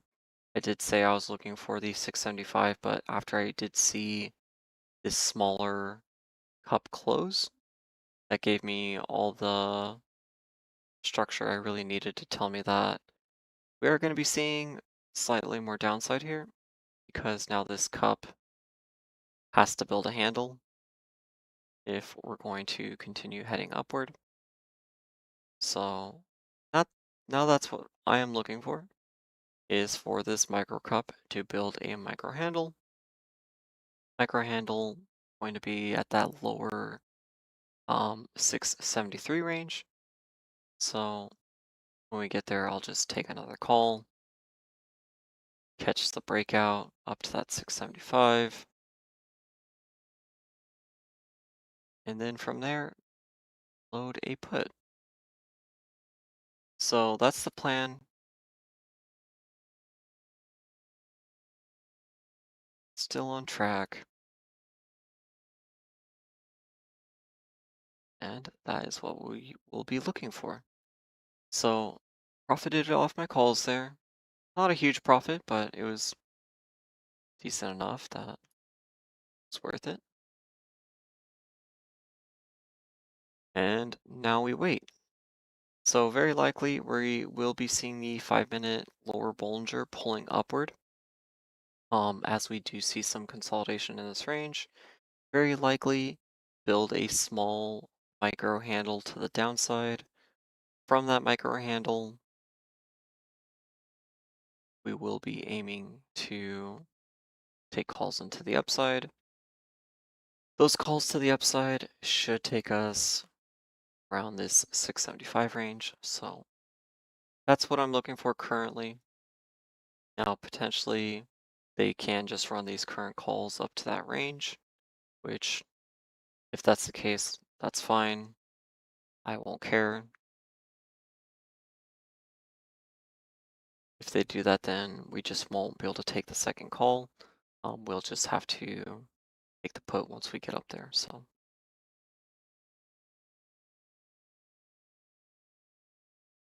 but yeah, I am expecting a small rejection in there for that handle. The calls I did have were the 675 calls.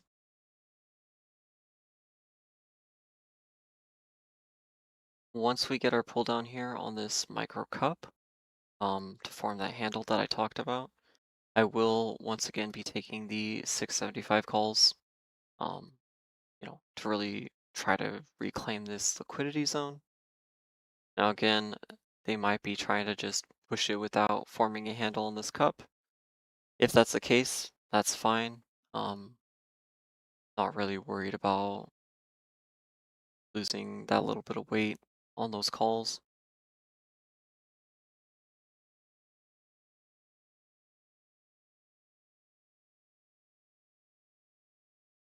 Yeah, these moves, you have to be very, very in and out. And I wish I could draw it, but my hand's in pain right now, so I won't be able to. But I want to kind of show this with this and see if this works.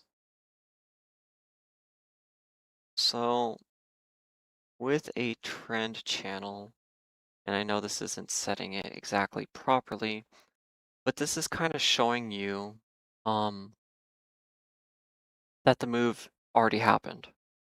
Okay. So just going from these calls in the current move to where we were, I apologize, it's hard for me to click some of this stuff. This is showing you that from the lower Bollinger, we technically already had our move. Now, if you took the puts up at the top of today, which I personally didn't, but we did talk about that being a range you could have taken those puts in. Well, once you get to the lower Bollinger here, your move's done.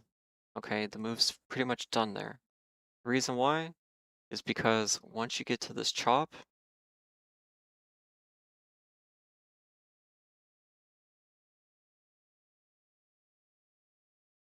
that starts cutting away from your contract price. Okay, so think about these ranges in terms of how your contract's going to move. So it's going to move very deeply there. It's going to start tapering out,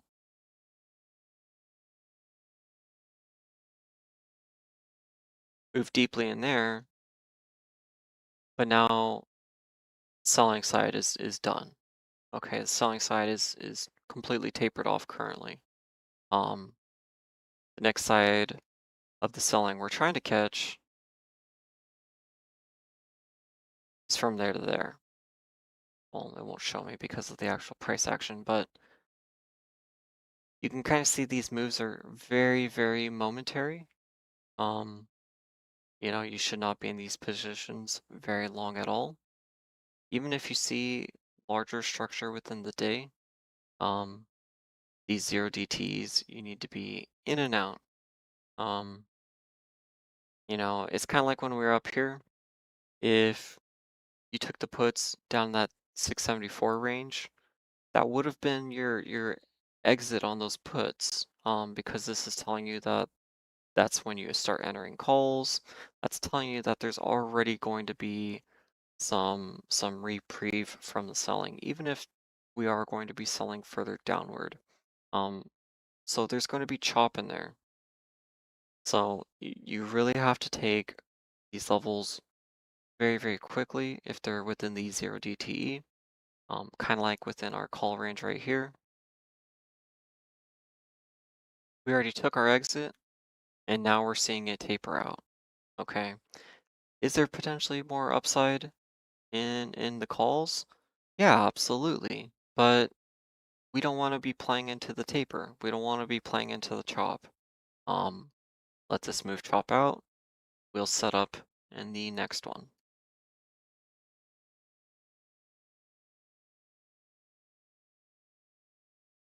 As we can see, there's this cup starting to form this handle here.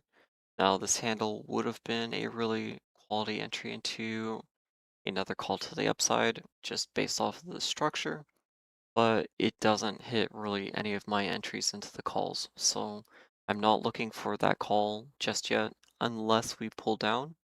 Um, but it's not looking like we're going to pull down. It does look like they want to form this micro cup there, head to the upside.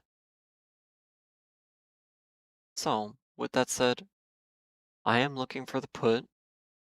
Um, once we hit this upper Bollinger, from there we will navigate that position.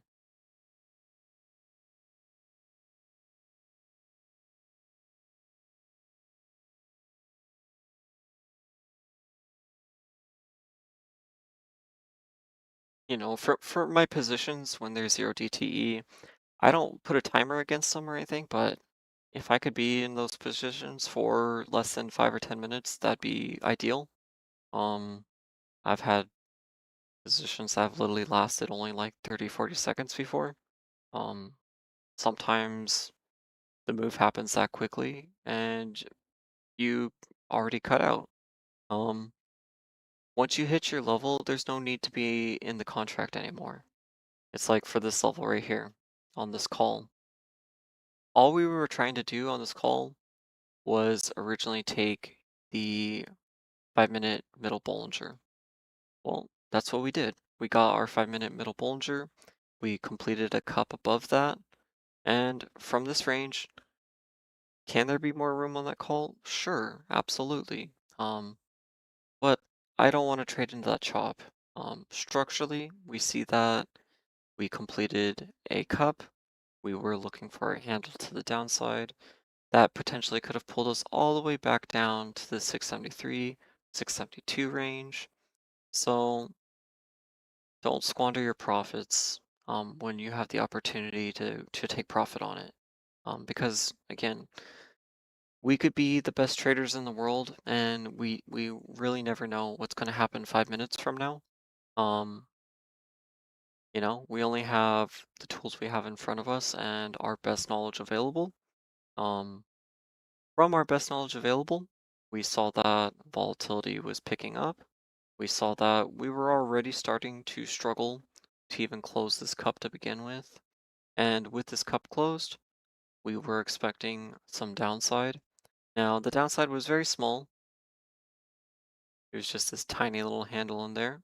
However, it was still the downside. And from that handle, we are now getting the breakout. So, um, could have you held the call? Absolutely. But that's not what I'm looking for. I'm looking for very, very quick trades in and out. Because the alternative to this situation was that it started pulling down and we would have lost all of our profit that we built up on that call. So, um, same thing goes with puts.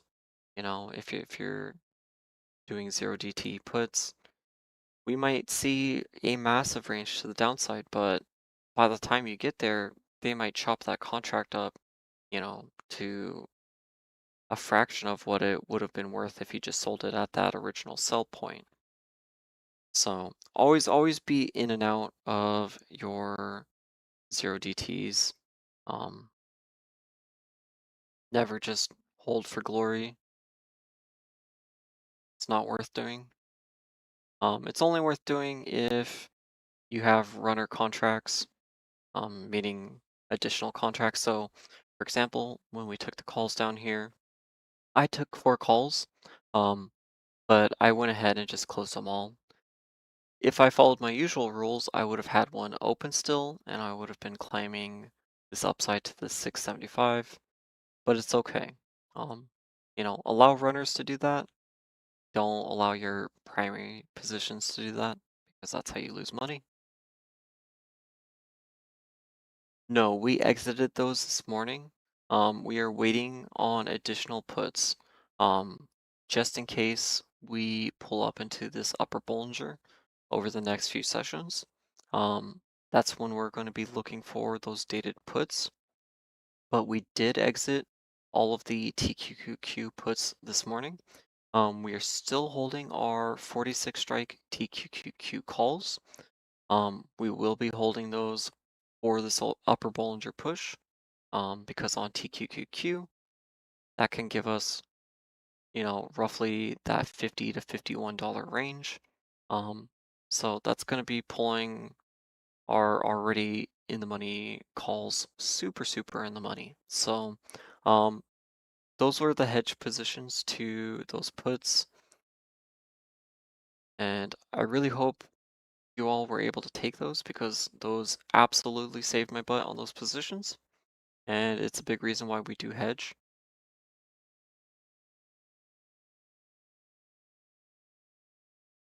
5 minute time frame, we're still just looking for this push into the upper Bollinger. From this upper Bollinger, we will be looking to take short positions.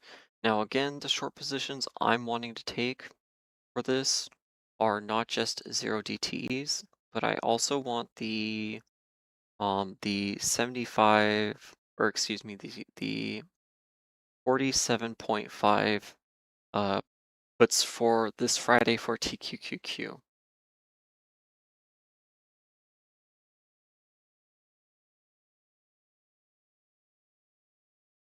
And those should strike in the money, um, as we are expecting, that move to the downside with the 5 mall. So, I'm not very concerned about that too much.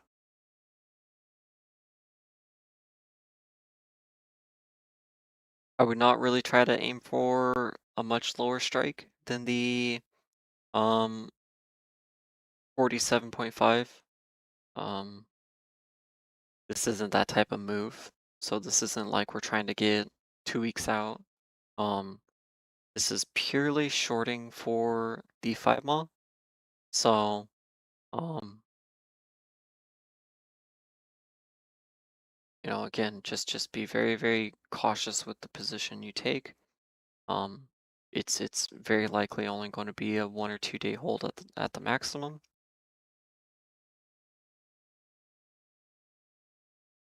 I would not get anything lower than the 47 strike, but um, just because we do again have the upper Bollinger above us, it can create the condition where we can see um, that being pushed prior to seeing the 5 mile to the downside. So we don't want that to happen. Um, we want to make sure that we're on the right side of this trade. So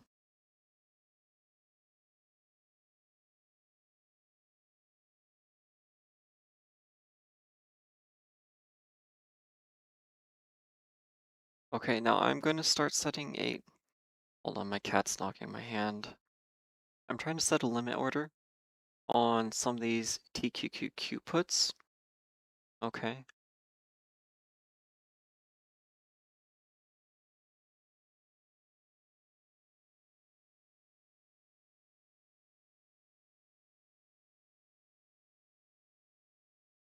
Now again, I am waiting to engage on these for us to actually hit this upper Bollinger on the 5 minute time frame here. So I do want to see above this 675.07 before I enter these TQQQ puts. And again, these are only 2 days out. These are for Friday.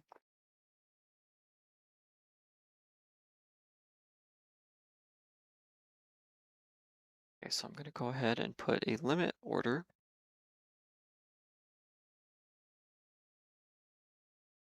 which should strike as we push upward. Sorry, my cat's knocking stuff off my desk.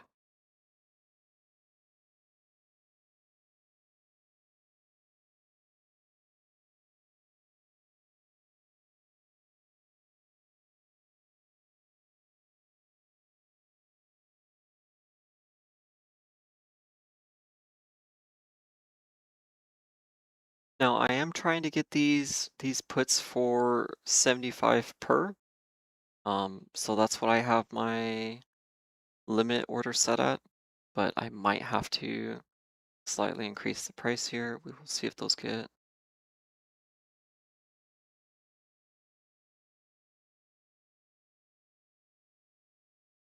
It was just a little bit of upside.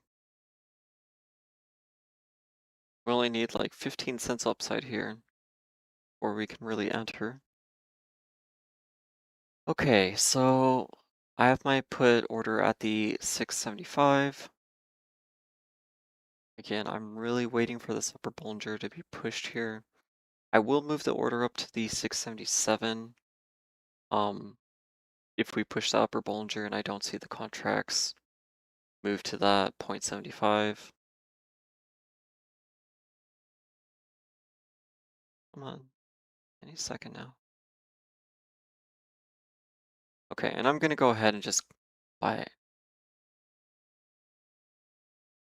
I do think that we have the room to get it at the 75, but I don't want to risk it just in case we have that rejection. So, okay, in the TQQQ put, again, we're only holding this for the daily 5 mile. No, sorry, I can't talk very well. Daily 5 mile, again, is at this 660.82, basically the 661 range. It will be pulling up each and every session that we close above it. So assuming we close today at the 672, the 5 mile tomorrow will very likely be pulling up towards that 663, 664. So you can see how the 5 mile is pulling up towards us while we're pulling towards the 5 mile, assuming we don't have some squeeze to the upper Bollinger here. So that's the thesis. That's what I'm looking for. And with us pushing so high above the 20 mile and everything, I am looking for that 5 mile retest prior to the upper Bollinger push here on the daily time frame. So that's the goal. That's the thesis. That is what I'm positioned for. Is there any questions or anything about this? If you're looking for next week,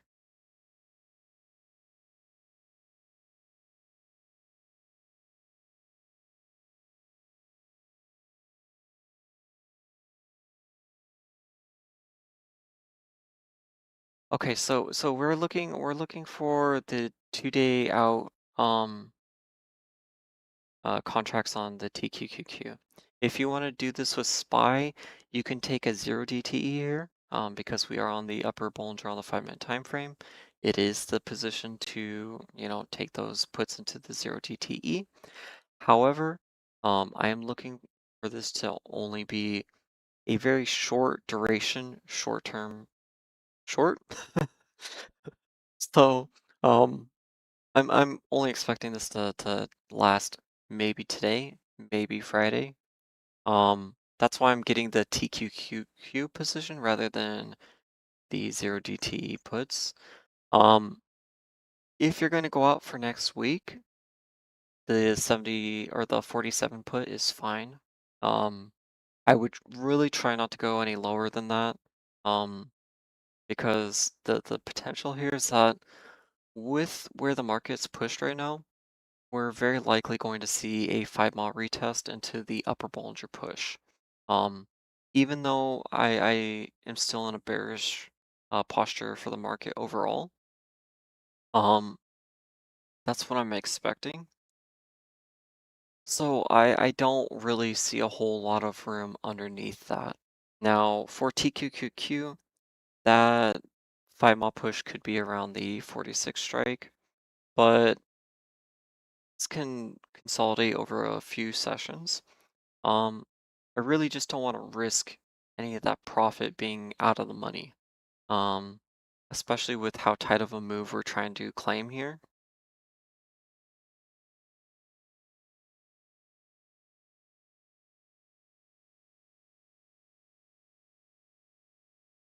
So I'll just go ahead and type in chat, but again, the puts that I have are the TQQQ 47.5 puts to DTE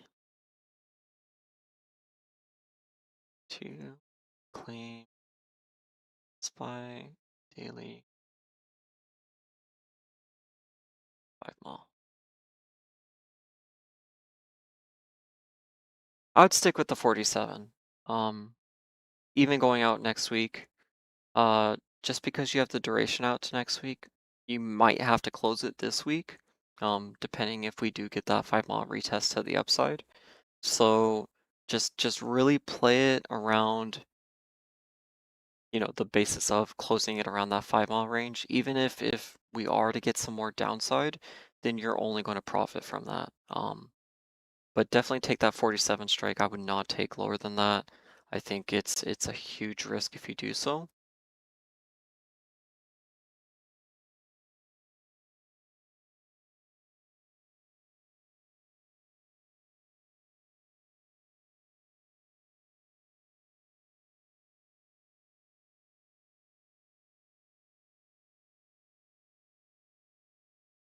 Now I am going to look at the 5 minute time frame and everything.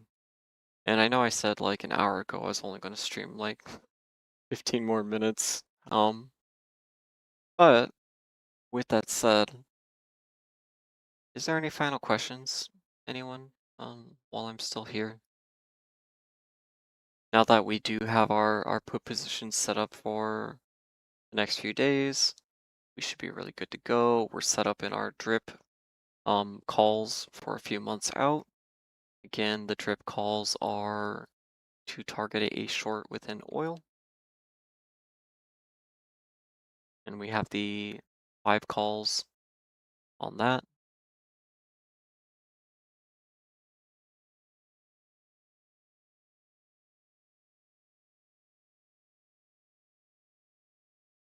Back to the VVIX and whatnot.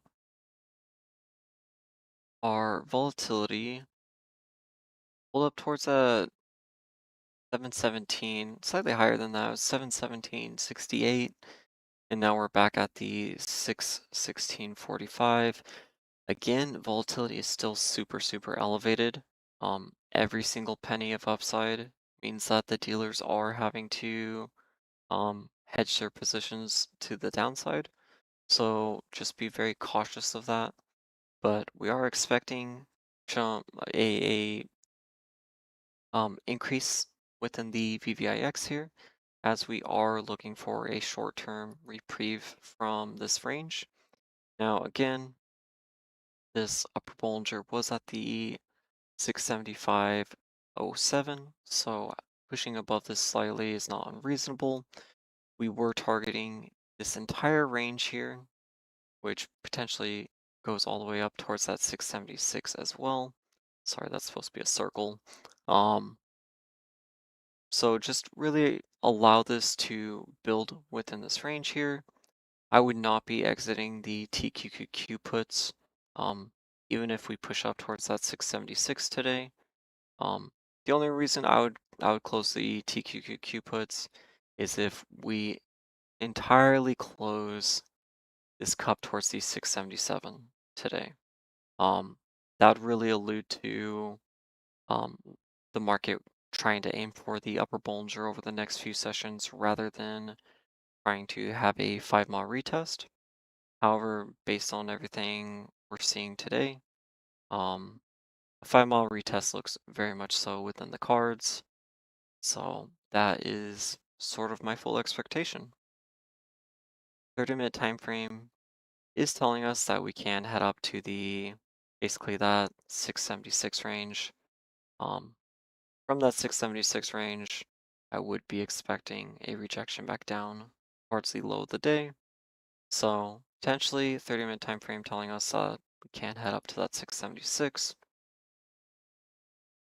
But I am perfectly fine within my puts. Not really looking to add anything else onto the day so far. Um, Go ahead and look at semiconductors and everything, just to make sure we're not missing anything.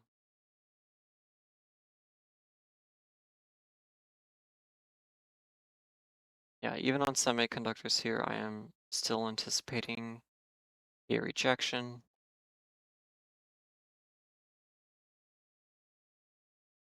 This cup has formed to the upside. Can't really circle it very well, I apologize. So I am expecting a handle downward prior to fully pulling upward.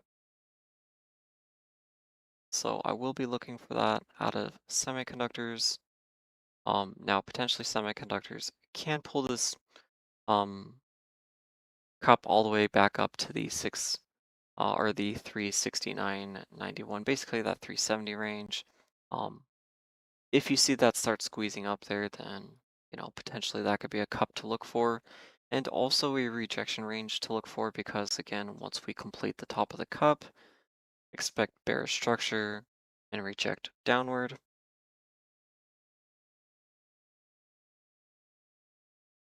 Now VVIX here,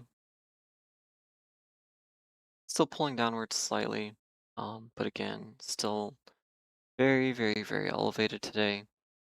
It did pull down all the way to the 108, so even that $8 of upside here is absolutely huge. Okay, oil, we're seeing oil starting to pull down slightly. Good for our drip calls, but again, we're expecting those drip calls to take quite a while. Nothing within the short term. So, okay, everybody. Unless any final questions, I think I'm gonna go ahead and end the stream here. No, no, no. We have completely exited those puts currently. Um, all of the long-term TQQQ puts we have currently exited. Okay. Um, with this move to the upside, hold on, my cat's falling off my lap. She's sticking her claws in my legs. Do that, please. Okay, thank you. Okay. Um, with this upside move today, no, this does not break the bearish structure of the market. Okay, and let's just go over that very quickly. This does not break the bearishness within the market. Okay. Um, Market has a very long way to go before getting out of this bearish territory. Now, a couple different things here that are bearish, and one is that we do have a very large inverse cup created here. And I am just going to label this with a rectangle so that the structure is shown completely. But we have a very large inverse cup in here. And with this very large inverse cup, we are expecting to see the additional structure being an inverse handle to this cup. Okay. Now, within the current movements, and again, this is on the daily time frame, this is telling us that even with an upper Bollinger push, even if we have bullishness right now, our bullish upside is not very high. Okay. Um, Assuming we get the upper Bollinger push, we get the higher high of the day two, that's only going to take us to about what the 678 around that range, give or take. Um, or no, not the 678. I mean the 683, give or take. So that does not even pull us above the prior inverse cup top, which means that this is still all within bearish structure. If we hit the um, upper Bollinger within the next few sessions, then the upper Bollinger generally becomes a range to short. So this becomes potentially the range to start a long-term short downward again. And that long-term short downward would take us all the way below that 630 range. Okay, so that's kind of the idea here is that we're going to be very patient, wait for this upper Bollinger push. Once we get the upper Bollinger push, we set the short positions within there, and that will be an extremely, extremely quality short to the downside. Now, again, we haven't had an upper Bollinger push since November of last year, so we're very much due for one, even with the market being bearish. With this push happening, we would see the 5 mile continuing to pull above the 20 mile. We would see the 5 mile continuing to pull above the 200 mile, but it would still be below the 50 mile. And we would see the 10 mile still below the 20 mile, very likely by that time. So by the time we do start pulling downward, the 10 mile, 20 mile, 200 mile are still going to be within a bearish posture where pulling downward again would now pull that bearishness back down into effect. So we have a long way to go before we really clear um, the bearish conditions. We have to pull the 5 mile, 10 mile, and 20 mile above not only the 200 mile but the 50 mile as well. And that's going to take, at least a month. Basically, we need a whole 20 days above the current 50 mile, which the 50 mile is at the 673. So we would need a whole 20 days plus above that level to break the current bearish conditions. So ideally, we want some long-term puts. Long-term contracts, it really depends. Um, it really depends on the movement. If we're seeing a very, very large move to the downside, like with this next setup on these puts, if we get the upper Bollinger here, these puts I basically want until the end of December. Um, the reason why I want these puts so dated is because along with all the oil conditions we've been seeing, we also have the Bank of Japan desperately needing to intervene in their currency. And what the Bank of Japan does to intervene in their currency is they sell securities, which means they sell US Treasuries, they sell equities, they sell crypto, um, basically whatever they're holding so that they can get their hands on USD. With that USD, they then go and buy yen, and that brings the value of the yen back upward. Even if it's artificial, it brings the value of the yen back upward and allows their economy to continue its cycle. Um, the Bank of Japan was starting to intervene prior to this oil volatility, and that's how we do know that they are going to be intervening, is that they were starting to a few days prior to this oil volatility breaking out. That's what was originally causing the selling within the overall SPY and everything. And once the oil volatility did hit, they put all of those operations on pause. And ever since then, the yen has been dropping to very, very, very dangerous lows. The USD JPY has been climbing to extremely dangerous highs. So those conditions haven't changed. They still need to unwind positions, and very likely that's going to cause an absurd amount of selling within the overall equities. So there's a lot of selling to contend with still over this year. Um, I know that everybody's excited that potentially the war is ending and everything, but that doesn't really clear the bearishness because the original bearishness to begin with this whole thesis was the Bank of Japan unwinding positions.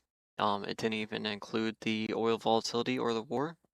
So the war was just something that was tacked on onto this that, added to the volatility. So I'm still expecting quite a bit of selling throughout the rest of the year. Um, Now, to properly answer these questions of how long do I hold the contracts, I hold the contracts as long as the contract is going to be within play.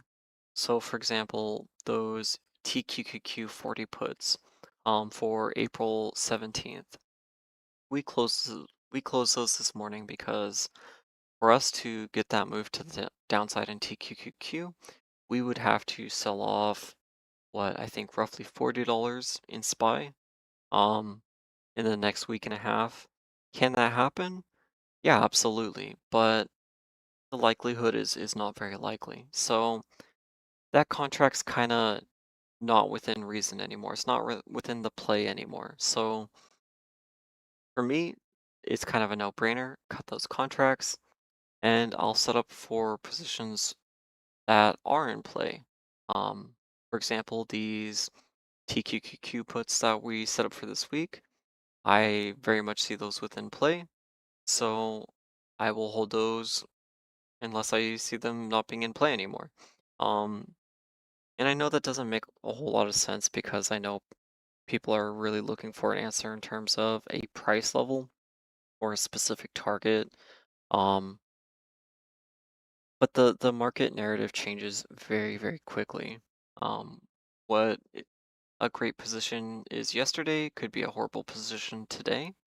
So we always just have to be very fluid with what we do have. Um, with that said, though, long-term positions you generally want to try to hold for long-term supports. So, for example, the QQ or the TQQQ calls we opened at the lower Bollinger. Um, we're holding those pretty much all the way up towards the upper Bollinger here. Um, for SPY, that's a whole 40 something dollar move. For TQQQ, that puts our calls in the money by what, $6 to $8, something like that. So I want to hold it for the actual move, not so much for the price target, if that makes sense.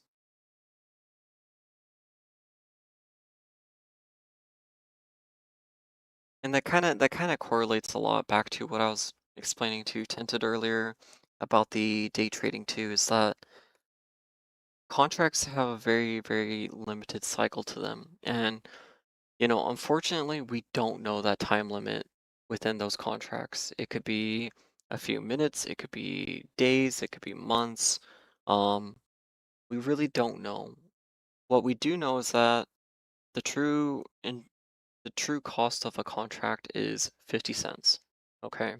Um, Anything gained after that is entirely based off the Greeks, and Greeks are entirely based off of, price action, interest, all sorts of different things like that. Um, those are all shifting all the time. There's never a constant within those numbers. For example, the delta. We might have a position that has a 0.90 delta today, where tomorrow it could be a 0.40 delta. Um, well, that changes a lot of the different conditions overall within that same contract. Um, so we really try to hold it for the cycle of the contract rather than a specific price point, rather than a specific target like that.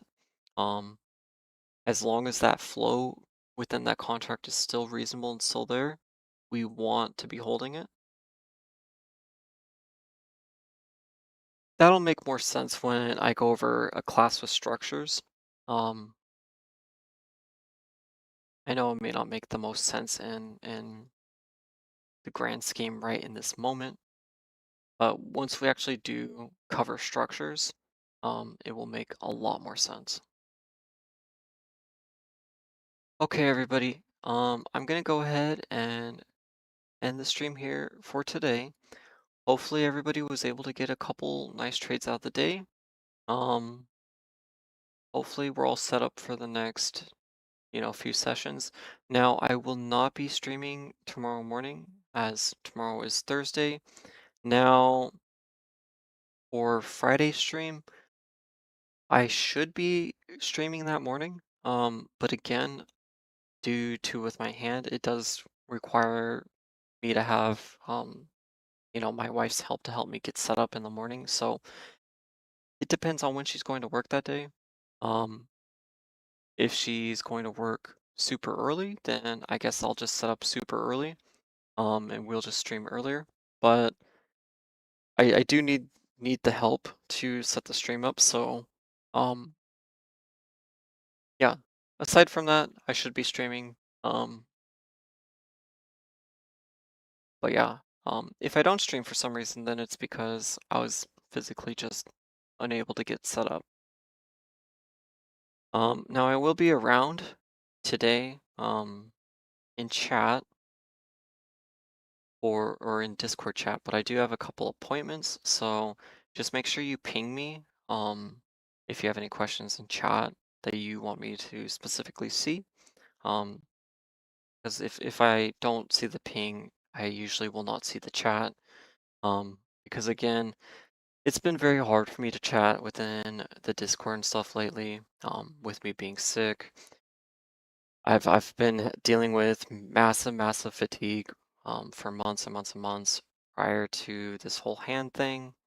Um, Now with the hand thing, it makes it even harder to type in the Discord. So I am trying to relay everything that I can over to the Discord, but struggling a little bit with that. So I do appreciate all of your patience and understanding with that.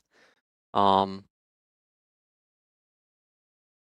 there's a lot of the learning material that is an absolute mess in those sections that I do need to reorder, or reorganize. If anyone does have a chance to go through them, there's literally probably 300 plus pages of stuff to read. So tons and tons and tons of learning material for slow days like this. Um, but it is going to be a mess just because I haven't had a chance to organize it all and everything. Um, One other thing I do want to end the stream with is that towards the end of the month, let me just check the date. Very likely the last week of April or the first week of May, I will be starting the full-time classes again. So those will be on Thursdays or Tuesdays and Thursdays, um, at least with the current schedule. Um, but those will be in the afternoon, very likely right after the trading day. So we'll be doing a stream where right after the trading day, we jump in, go over what we want to go over for the class, and then, you know, that would be kind of the streaming schedule. So the 3 days in the morning, 2 days in the afternoon, um, should really cover a lot. That way we can cover a lot of the actual trading information during the live trading time and anything that you want to go over during a time where we don't need to pay attention to charts so much, we'll have that time. So, okay, that's enough out of me today. I hope everyone enjoys the rest of your day. Hopefully you were able to at least set up some trades or um, prepare some trades for the next trading day. But have a great day, everybody. I will talk to you either in the Discord today or in